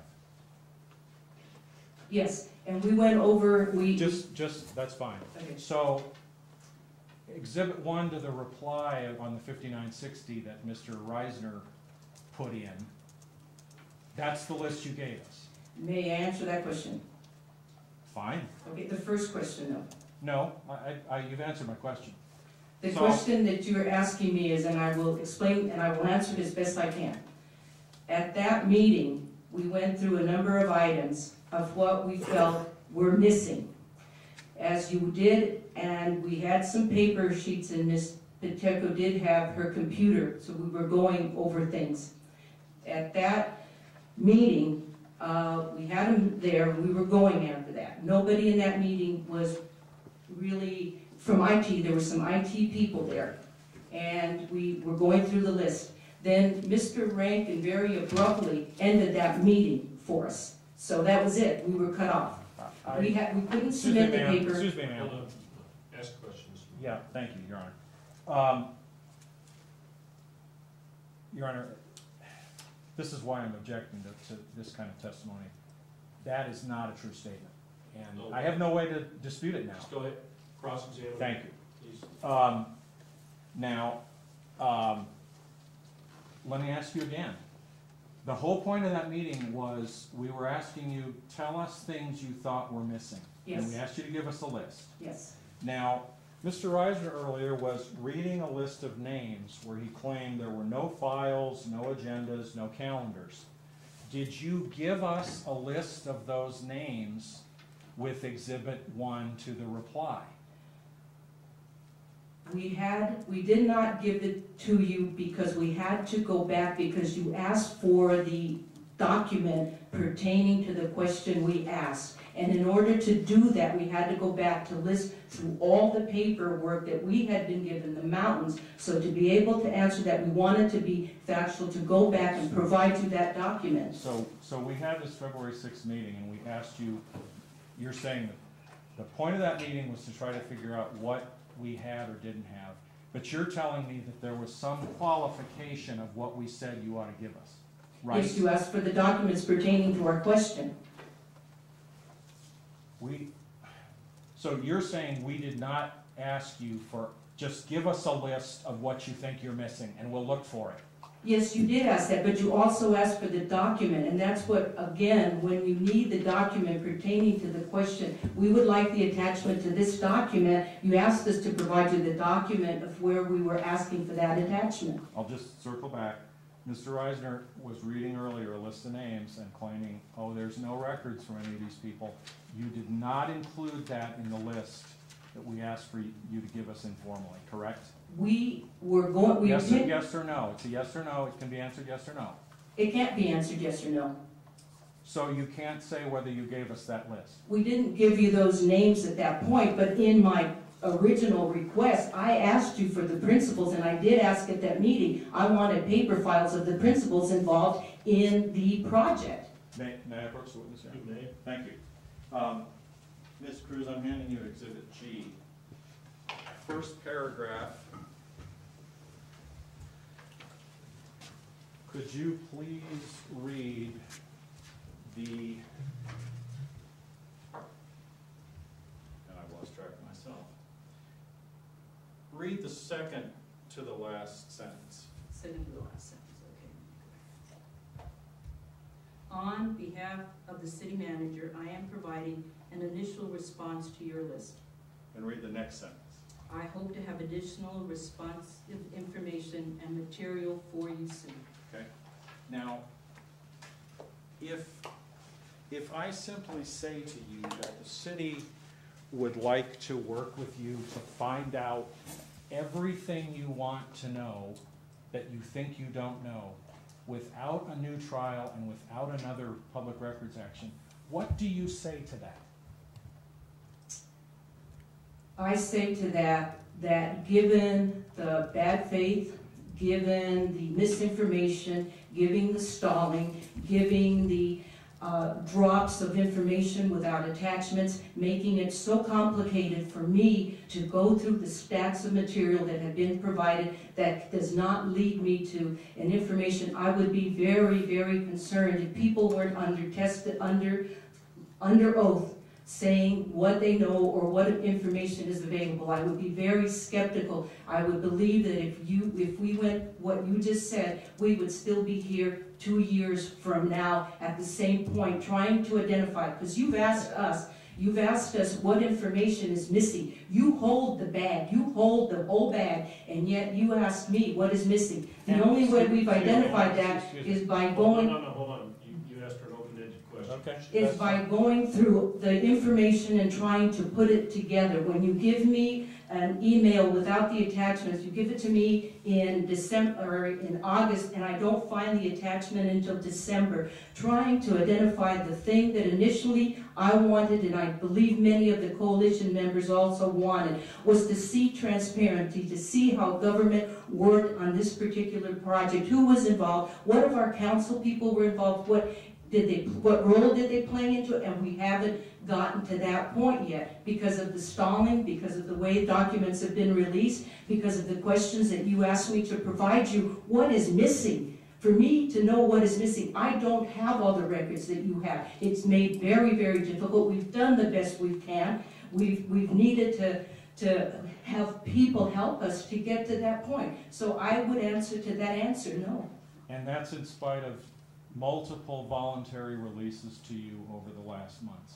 Voluntary releases, and I will go back to my experience with the city on issues. When I was asked for a public records request, I would gather all the information and I put it in a table, and I would say to the person requesting, here are a number of paper clips. You go through our files, you clip what you want copied from the record that we have on this case. And that's one department, right?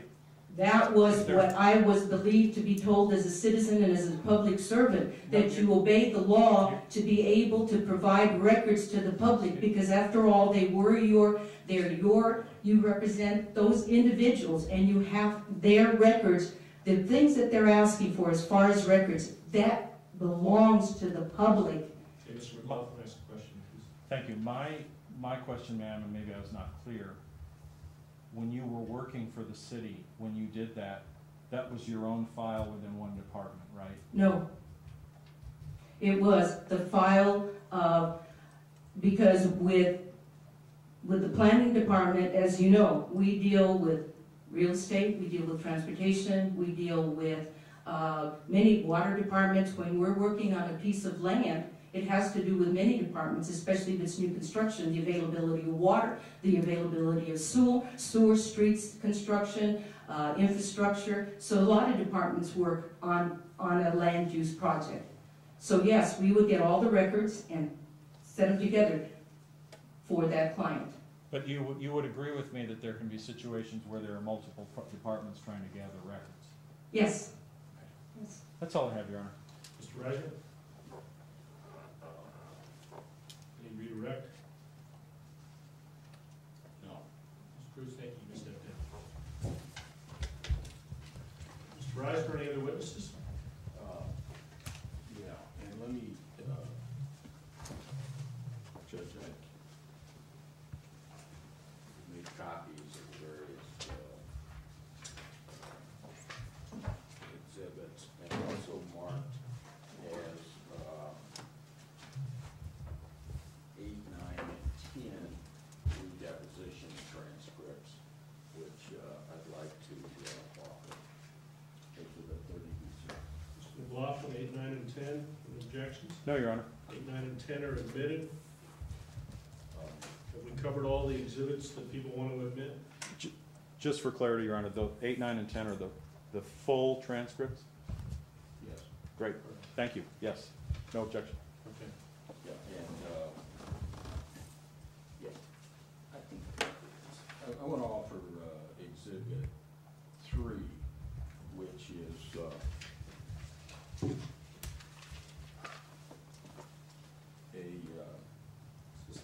from Mr. McLaughlin to Ms. Espino? Yes. All right. Mr. McLaughlin? Well, Your Honor, it's a lot of items to hand me and say, just look through this now. What am I looking at? It looks like you're looking at effectively a one-page email that goes on to one short paragraph on the second page. Maybe it's a string. Right, and then, but then I'm looking at a deposition of Chris Casalemas, and then I'm looking at the list of items. I think Exhibit 3 is only that email. Okay, Take yeah, that's fine. Exhibit 3 is committed. Or I've got certain portions of Casalemas's, well, Didn't you the just city of Tucson deposition, that they designated for that portion of Christopher Casalemas. Didn't you just put that in with 8, 9, and 10? It's true, but this is a smaller portion that has a, I don't know if Your Honor's gonna sit, read all those other things. You tell me you wanna read all those, we're fine. Well, I'm trying to focus on with this. I object to 4 on the, Your Honor's basis, that if we're gonna have it in, let's have it all in. how long is it? How long is 8 or 9? How long are the depositions? They were all about 2 hours. One was 3 hours, excuse me. I think Mr. Casalemas's was 3 hours. The others were something over 2 hours. 4 is contained within whichever one it is. Is it 8 or 9? That's one of them. It's good. Mr. Reiser is basically telling me he wants me to read what's in 4. Mr. McLaughlin, are there particular portions of the rest of the deposition of Mr. Casalemas that you want to look at? Well, I don't know what is in 4, since I've just been handed it, and it's 37 up to 1, yeah, it's the first 36 pages, so I just object. This is in as a whole, and I'm not agreeing to that. I'll sustain the objection. I've got the whole deposition, so. I wanted to offer a portion of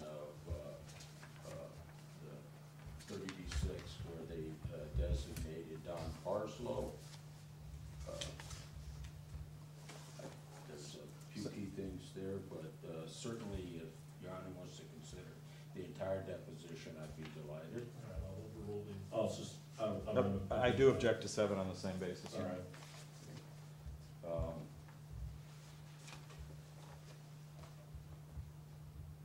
Then I would call Tina Pacheco, and I'm going to offer 5. It's attached to prior pleadings in this case, but I was. What is 5 is the declaration of Ms. Pacheco. Yeah. I believe that's attached to your fee application, so, Probably. if I'm not mistaken, I think it's attached to your fee application or to the reply in support of your fee application. If it is attached to a prior pleading, then I'd prefer not to admit it, it's already in. So Okay. I'll consider it if it's attached to the pleading. Yeah, it is. So I would, All right, I would call Tina as a witness. I assume, Mr. McLaughlin, you have no objection to me considering it's attached to the pleading, is that correct? I do actually object, Your Honor. It's total hearsay. It's been presented without any notice to me.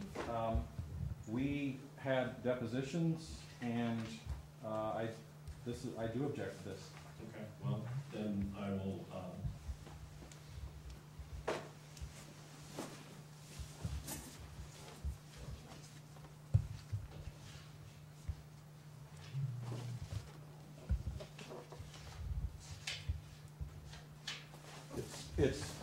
I'll itemize my objection, Your Honor. It's self-serving hearsay.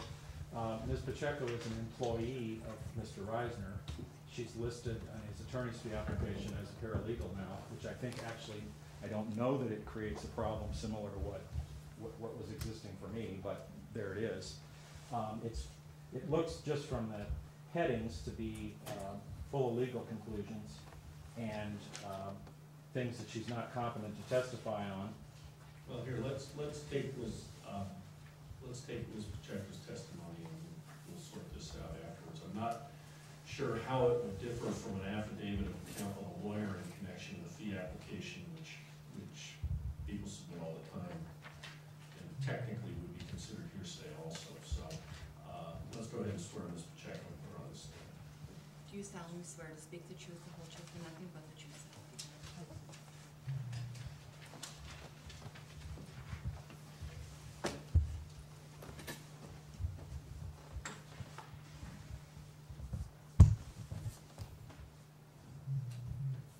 And Mr. Ritzman. Yes, would you please tell the court your name?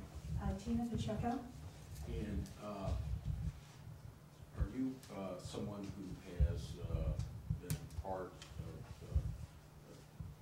persons involved with the Rio Coalition? Yes. And you're otherwise employed, would that be correct? Yes. What have you done to assist in terms of looking at various disclosures? When we got the May information, there wasn't very much there, so nothing was cataloged. But when we got the second information, Mr. Valdenegro had printed out, was trying to sort of make sense of it. And it was very difficult because there were a lot of duplicates and trying to make sense of it. And I said, well, let me see if I can help. And I had the identical same problem. So at that point, I decided to put it into a spreadsheet to see if that couldn't help us organize the information. And so that's what I've done with the information as it's come in, although I'm very far behind right now because of the amount that came in towards the latter part of last year. And did I make an agreement with you on behalf of the plaintiff that if you kept track of your hours and assisted in cutting down the hours needed for the attorney that you'd be paid? Yes, although let me say I have not, did not give you charges for all of my time. I tried to restrict it to a very definitive set of time And for a particular project. And did you, this declaration of December 15th, 2013, did you go through and analyze the number of pages and the contents of various pages in the May 23, May 24th, June 21, September 20th, the various dates that Yes, I did. documents were turned over? Yes, I did. And what were you trying to do when you were looking through these various documents? What was the goal? I was trying to establish facts. You know, what could we say that on this date happened, this date happened? Preliminarily, with the early ones, all I could do was come up with a very general timeline of events. And then subsequently, what we're trying to do is find out when were decisions made, who made those decisions, and who's accountable for those decisions. So we're trying to determine the facts of what happened. Were you looking at trying to find if emails said they had attachments, but there wasn't an attachment to bring that to the city's attention? Yes, so I would, not only was there an attachment, because sometimes there wouldn't be, under attachment, there wouldn't be anything there, but by reading the content of the email, it seemed like there should be an attachment, or there should be another email thread, or there should be an answer, or it was hard to tell sometimes that you had one piece of information, but it's like a puzzle. So when you're making a puzzle, it looks like you're looking for another piece that should go with it, but you can't really be sure. You're just on the lookout for something that might go with that. In addition to the puzzles of what you were trying to piece together, are there entire categories of documents that are missing from all that you've examined? Objection, Your Honor, calls for conclusion. How do we know they're missing? How do we know they exist? Are are you talking about? Also, lack of foundation. I think that Ms. Pacheco can testify about the absence of categories of documents. Whether they ever existed is a conclusion I don't think she can draw. But if she's going to testify that certain types of documents don't exist in what's been produced, I think she can testify about that. So, Your Honor clearly has the distinction. That's fine. Mr. Reisner or Ms. Pacheco, do you remember the question at this point? No, exactly. All right, Thank Mr. you. Reisner. Yeah, what categories of documents are missing that we don't have? At this moment, Yes. well, there is one that potentially could be missing, and that's in a document that we received on the conquistadors. We had an email where Mr. Castellino said, here's what I submitted to TREO today, and then the second paragraph related to, we met with the people at the First Tee program, and while they're not happy, they don't have any objections. And so it seemed like there should have been a meeting that went with that, or an email, or something. And Mr. McLaughlin, in the Friday mailings, did provide us with the rest of that thread. But it wasn't what I was expecting. It was a very informal meeting at Dove Mountain, and Mr. Castellimas, and I believe it was Ms. Gottschalk. I can't recall which other person went with him, because we have another document that was released earlier, which is the first draft of the offer letter. And in that letter, in the first version, the lease was 25 years, and then in the subsequent final one, it was changed to a 50-year lease. And then there's also a subsequent paragraph that says $350,000 cash buyout is necessary to satisfy the conquistadors moving. And then that was removed from the offer letter, the final offer letter. But that first draft had that amount. So I was expecting that the subsequent document would show that there was perhaps a meeting with the board, or some sort of discussion about the amount of money. So that leads me to believe that I'm missing something. I can't say that it's missing for sure, because it's hard to know for sure, but it seems logical that there should be something, and yet that's the only thing we have between that meeting at Dove Mountain and the offer letter of May 8th that mentions the conquistadors. So that's the kind of, if you will, sleuthing. I can't say it's missing, but it seems logical that there should be something there. What about the category of notes taken by city manager, employees, and... Right, we did ask a particular for some of the notes that are missing, like for the first TREO meeting. I wanted to know who else attended that meeting. And then was there a search for those documents? Mr. Elias had a meeting in February with staff. So I asked if there was a search made, or asked in that list that was provided, was a search made in Mr. Elias's file folders. So while I failed to mention every single primary person, I did try to relate it back to our very specific questions from the February 6th meeting, when we knew who was involved, because we didn't know who was invited. So how do I know whose files they should be looking at? Well, I had no idea who attended the TREO meeting, so I don't know to ask, did you, check Mr. Elias's files? Well, if he didn't attend the meeting, then of course you wouldn't look for that. If he did, well then I would ask that you ask him if he had any notes from that meeting. you listed that there were a number of individuals such as Albert Elias, Assistant City Manager, Kelly Gottschalk, Assistant City Manager, Andrew Greenhill, so forth, that there were no notes or files for those individuals that were disclosed. Is that correct? I believe at that time. Yeah. And since then? We got I believe we got, when was the date of that? Because I did two, and I don't remember. December 15th. Okay, then by that point, we had gotten those. Wait, December 15th? Yeah, you had said that there was no folder for a number of those. Oh, yes, that's individuals. true, that's true. On the first, and then I believe there was a subsequent where we did get those folders. Wait, now, are you? No, okay, I'm sorry, it's very confusing because there was the October release and then there was a December release of information.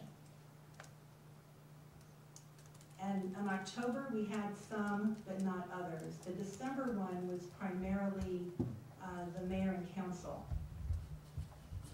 If I can, I can look at the computer if that's possible, and then I can answer it Oh, better. yes, Okay, sorry. you,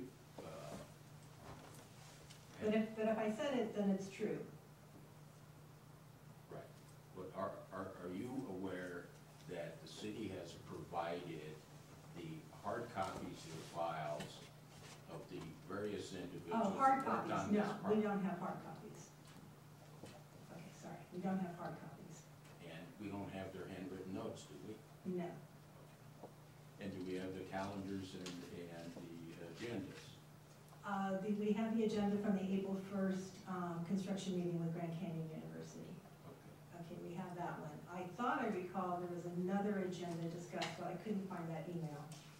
Again, I haven't categorized everything, so I was going through, looking at emails, but not everything's going to be covered in catalog. Oh, and meetings. We do have some meetings that were released as part of emails that people sent. Oh, I can't attend, or we're trying to schedule something, but we don't have people's calendar items. For example, we don't have anything that the mayor met with somebody, or the city manager met with someone. Do we have anything about what occurred at those meetings? No. So there would be some indication that a meeting was held, but no document as to what the agenda was, or what happened, or who went. Right, and there was also no subsequent, apparently no subsequent emails, which is one of the questions that we had about Mr. Elias in the February 6th meeting. Since he didn't go to the TREO meeting, then how did we chair that meeting 3 weeks later? There had to be some sort of meeting, or perhaps an email, or something to bring him up to speed. So there should either be, and again, I can't say for sure, but logic would say that there had to be something that happened. It should be on his calendar, or something. So what were you trying to do with regard to the recent compilation of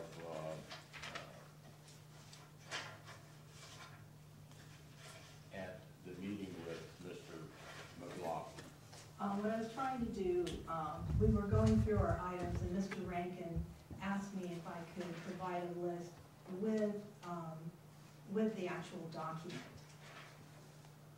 And so that took me some time to go back and pull the precise document. In addition, I had questions about the lack of documents between January 18th, when they first had the first email about the TREO meeting, and February 22nd, I believe it is, when we have the El Rio flyer, turns up as a document.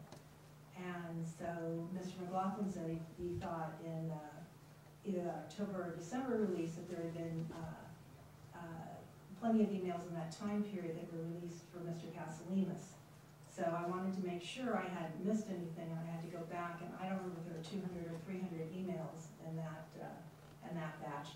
And I did find one that related to the count of Christian high school students, but that was the only one that I found. So it took me a little bit of time to go back and make sure that I hadn't missed something, which is possible to do, because again, I didn't fully categorize those yet.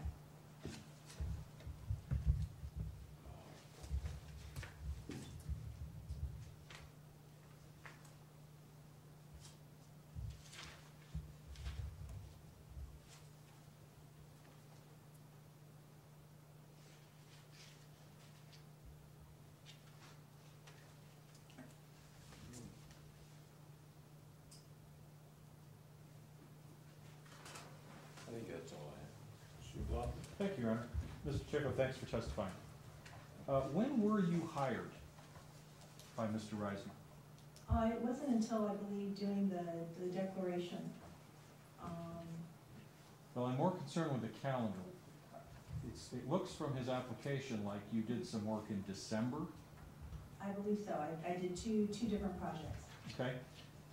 But you didn't do anything before the trial of this case. No. Now, who hired you? Did Ms. Cruz hire you, or did Mr. Reisner hire you? Mr. McLaughlin asked me to put together certain materials, and he asked me to keep track of my hours and billing. I think you said Mr. McLaughlin now. Oh, I'm You sorry, meant Mr. Reisner. Sure, Sorry, Mr. sure. Reisner. Okay. You've testified that you're behind on what you've received. No, in cataloging all of it. Okay. I tried to go through and open every document, but in terms of cataloging it on the spreadsheet. And that leads me to my next question. You're essentially cataloging city records that have already been released, Yes, sir. right? Yes. So,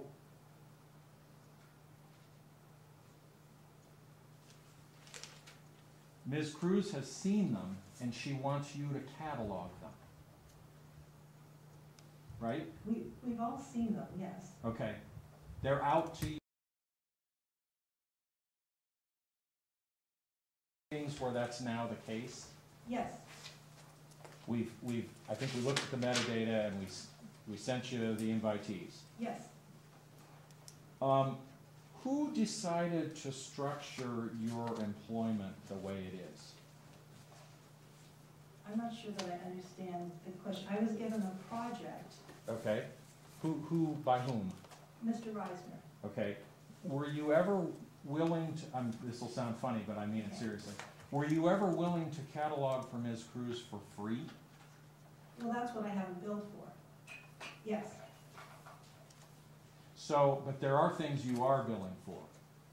Yes, like I had to go back and look at those 300 emails to make sure I hadn't missed anything. And you're not billing to Ms. Cruz, you're billing to Mr. Reisner.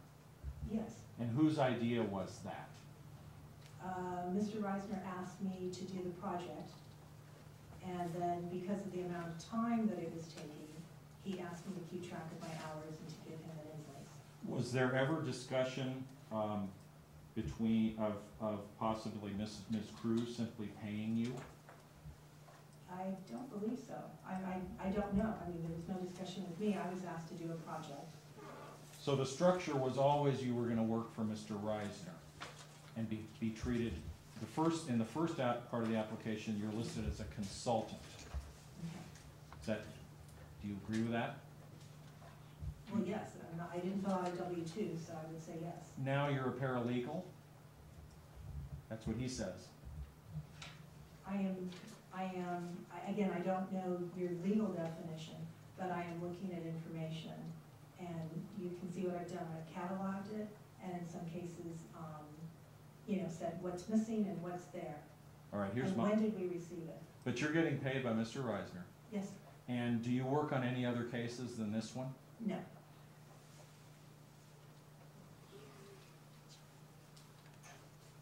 Now, the February 6th meeting that we had, the one just 6 weeks ago, not in 13, 14. Yes, sir. What was your understanding of why we were meeting? To try and get the answers to some of our questions. Okay. And that was all your questions, right? No, sir. Actually, I was concerned because the meeting was set for a specific amount of time. Right, and early in that meeting I said, or at some point in the meeting I said, we could meet again if we need to. I believe you said we can extend the meeting. Okay. And again, that's my recollection. But we had a lot of questions, and so when Mr. Rankin asked for us to list them, I said, fine, we can go through them and, we'll go ahead and list them. I didn't want to we had a lot of people there, and I didn't want to take their time going over some of the details. But you're not aware that Mr. Reisner ever gave us a list of the names and the categories that he read out in court today? I'm sorry, I'm not aware. You don't know anything of where that was given to us, right?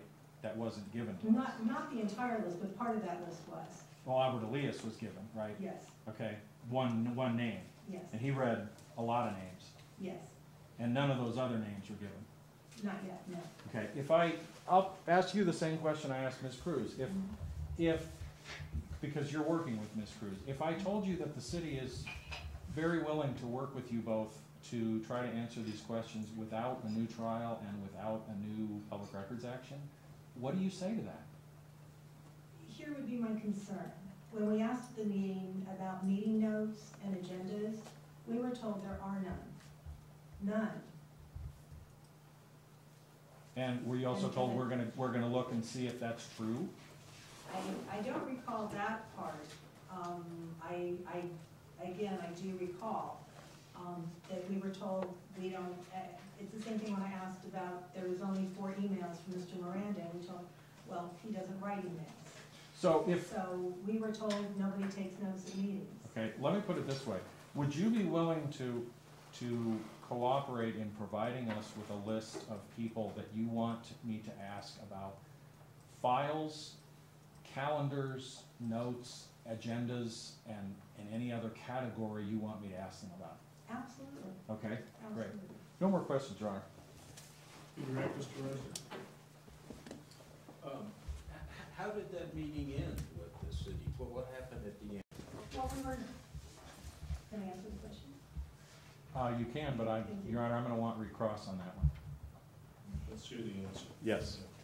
We were sort of concluding the meeting, and my recollection is that Mr. McLaughlin said that you and he needed to get together to talk about, I'm sorry, I don't know all the numbers, the 60 thing. And there was an exchange between you and Mr. McLaughlin. And then Mr. Rankin said, I won't have any more of this. This meeting is over. And that was the end of the meeting. Is that it, Mr. Reiser? Yeah.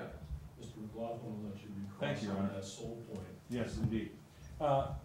Ms. Pacheco, do you remember that anything about when that happened, that Mr. Reisner started a sort of a diatribe where he said, you guys are hiding records, you've set this up, et cetera, largely attacking the city attorneys? Do you remember that? I don't recall an attack. It was a very spirited discussion between you and Mr. Reisner, and I'm not sure that I followed the whole discussion about what was going on. And that was the point where Mr. Rankin said, I'm done here. And there was a spirited discussion, and he said, I'm done here. I was stunned when he did that, because it didn't seem like things were out of control in any way. And that was at the very end of this 90-minute meeting. Well, that ended the meeting, yes, sir. Okay, but it was, we were gonna meet from 3 to 4, and we ended up meeting 3 to 4:30. Right, yes, sir. Thank you, Your Honor. Mr. Reisner, anything further on that sole point? No.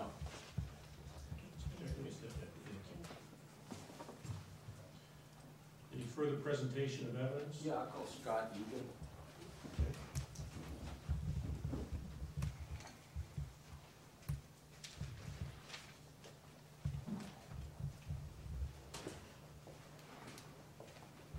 Do you solemnly swear to speak the truth, the whole truth, and nothing but the truth, so help you God?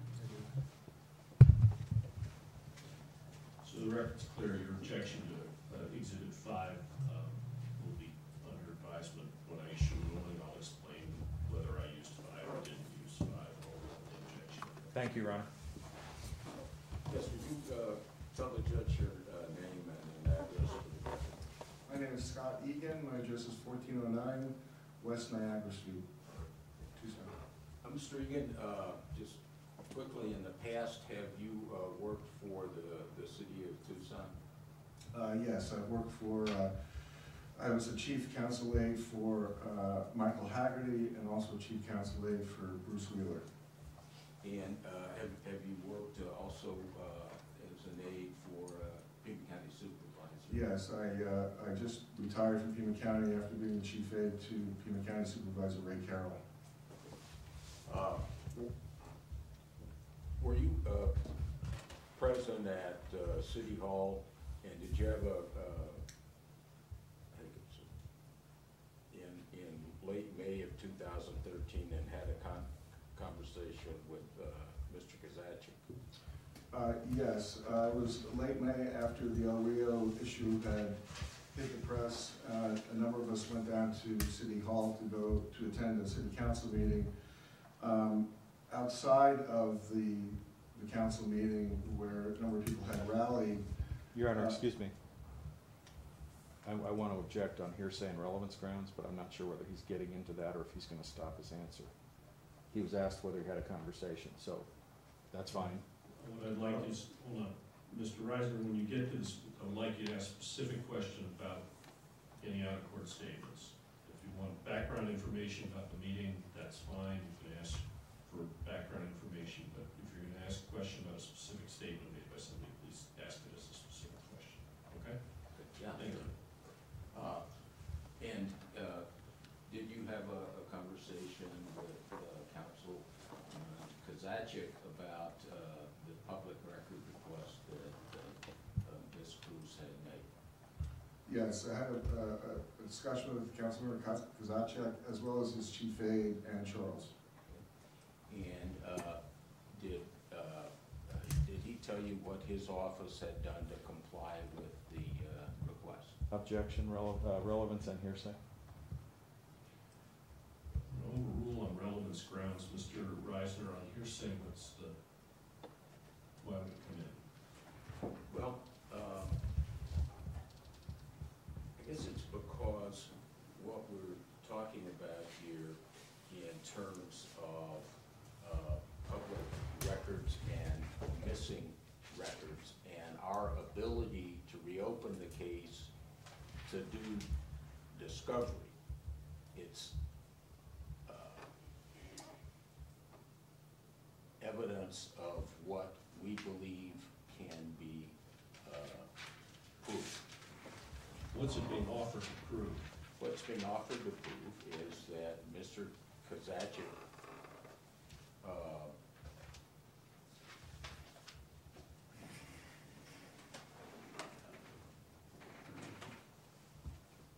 said that he had accumulated documents in response to the public records request, offered them to the city attorney's office, and I believe they said, we don't want them, we'll ask for them later. And I also think it's admissible as a party admission, as after all, the mayor and council are parties to this case. So, No. No, they're not, Your Honor. Oh, excuse me. I'll wait my turn. I'll wait my turn. What?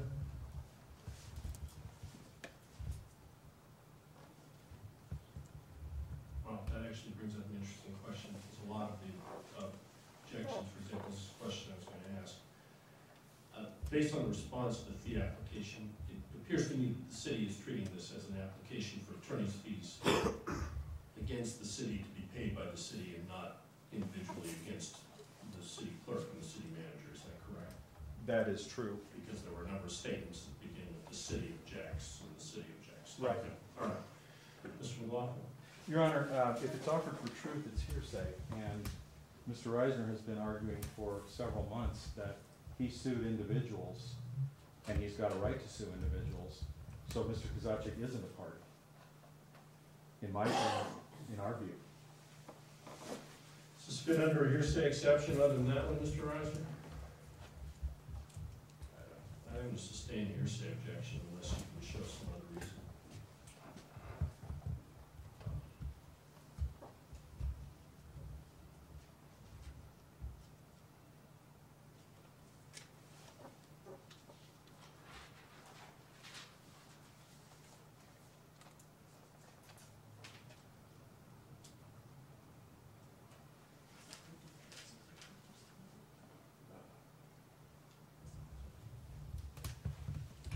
Guess I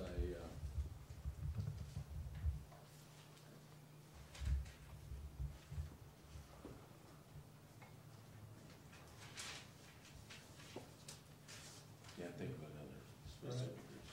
Next question? Yeah. In your experience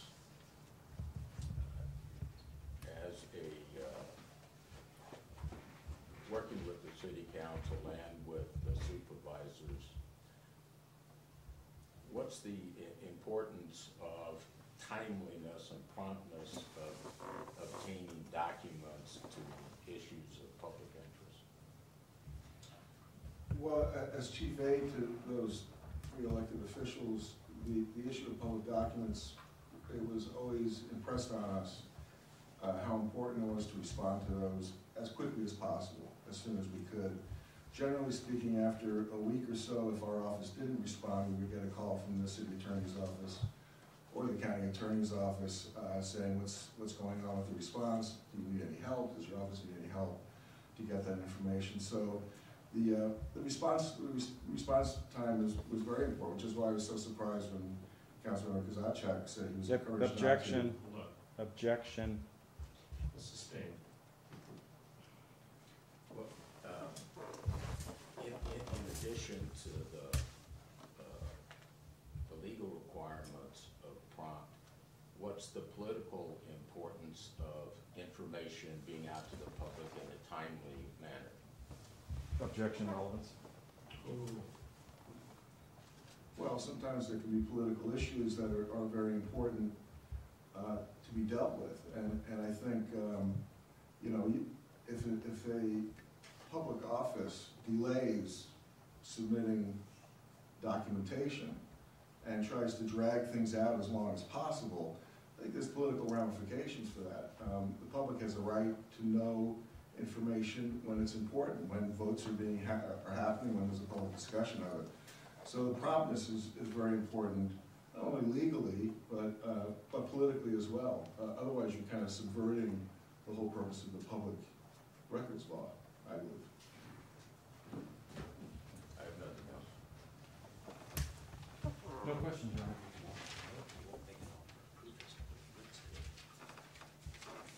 Mr. McLaughlin has no questions. Well, can I make an offer of proof as to what the answer would be? You can make an offer of proof, yes. All right. So what was your conversation with Kozaczek and A.R.S? They said that after they received the public records request, that they compiled in their office all of the emails, all of the material that was necessary to turn over. They contacted the city attorney's office, and they were basically discouraged from turning it in at that time. That they were basically told, there's no rush on this, why don't you just kind of hold off on this for now. Both of them told me that in separate conversations. And this was in May, When this whole thing started, May of last year.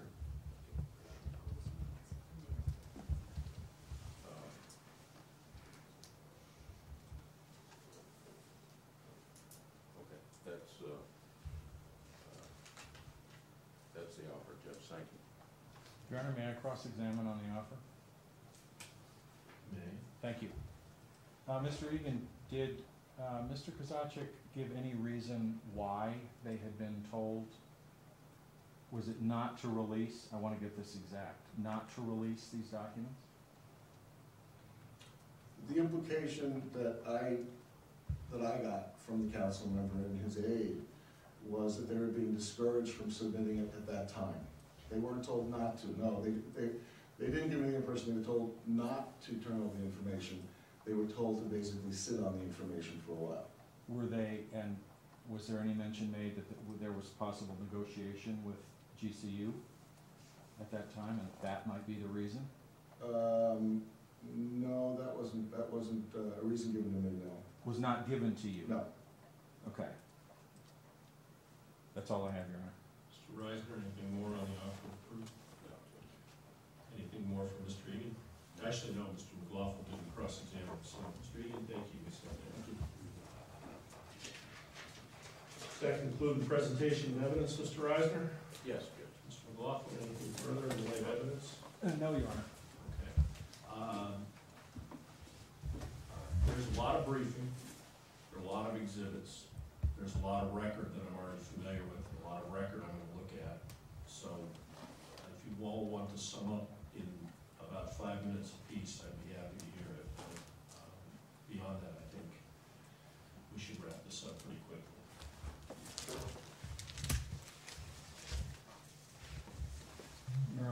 got quite a bit of argument. I'm curious whether we can just have argument on the attorney's fees at some other point in time.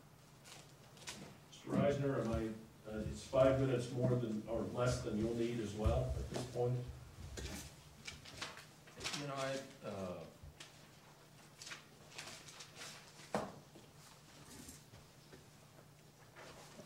yeah, I think I can, go in 5 minutes. Yes, I can do it in 5 minutes. Mr. McLaughlin, how much time do you have? How much time do you need? I believe I need at least 15 minutes. To discuss what? Well, all of my objections to the attorney's fees.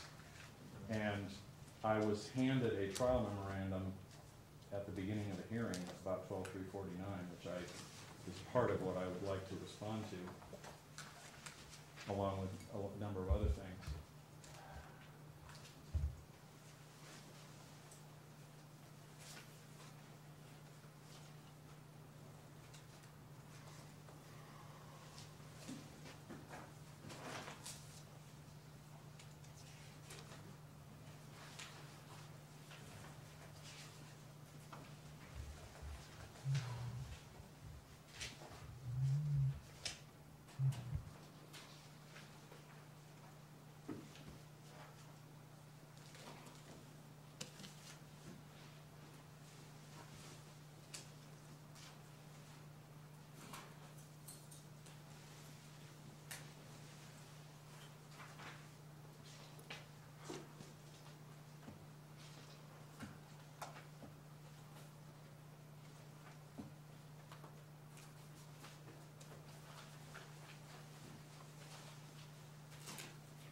If you're going to run, you think you want that period of time, and I don't want to short one side.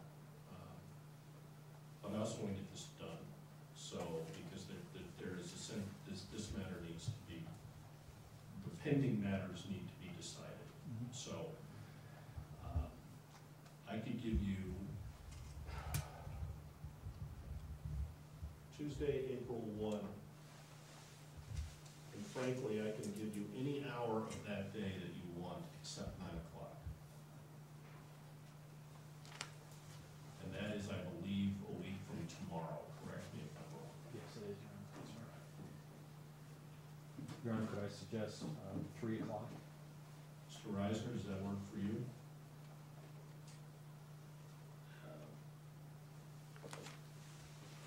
Probably, Mr. Graham might be able to tell you his standing language. I could also Do you mind, Your Honor, if I? Not at all. I could also do 10 o'clock, as long as Mr. Graham's checking.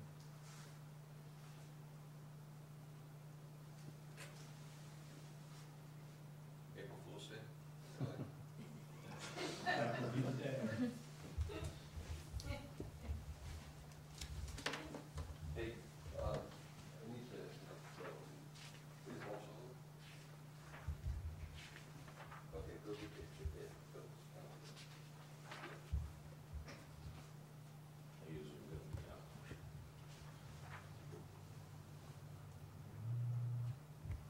Okay, Mr. Reisner, I have a flip phone, so it's for some humor among some people.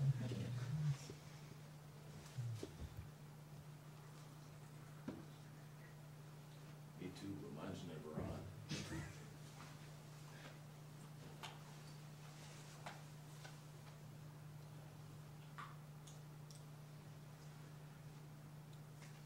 I do appreciate this, Your Honor. I wasn't anticipating that the evidence would take as long. You know, you just have to be big entrances. Okay. Thanks. Nothing on that day. 10 o'clock? 10 o'clock is fine. All right. Take argument on this matter, 10 o'clock in the morning, Tuesday, April 1. I don't know, sir, whether you're going to make a request to take that argument. If you're going to, you can tell them that I've already approved it, so it's been approved. Thank you, Ron. And then you can set that up. All right, anything else? We'll stand in recess until 10 o'clock on April 1. Thank you. Thank you, Your Honor.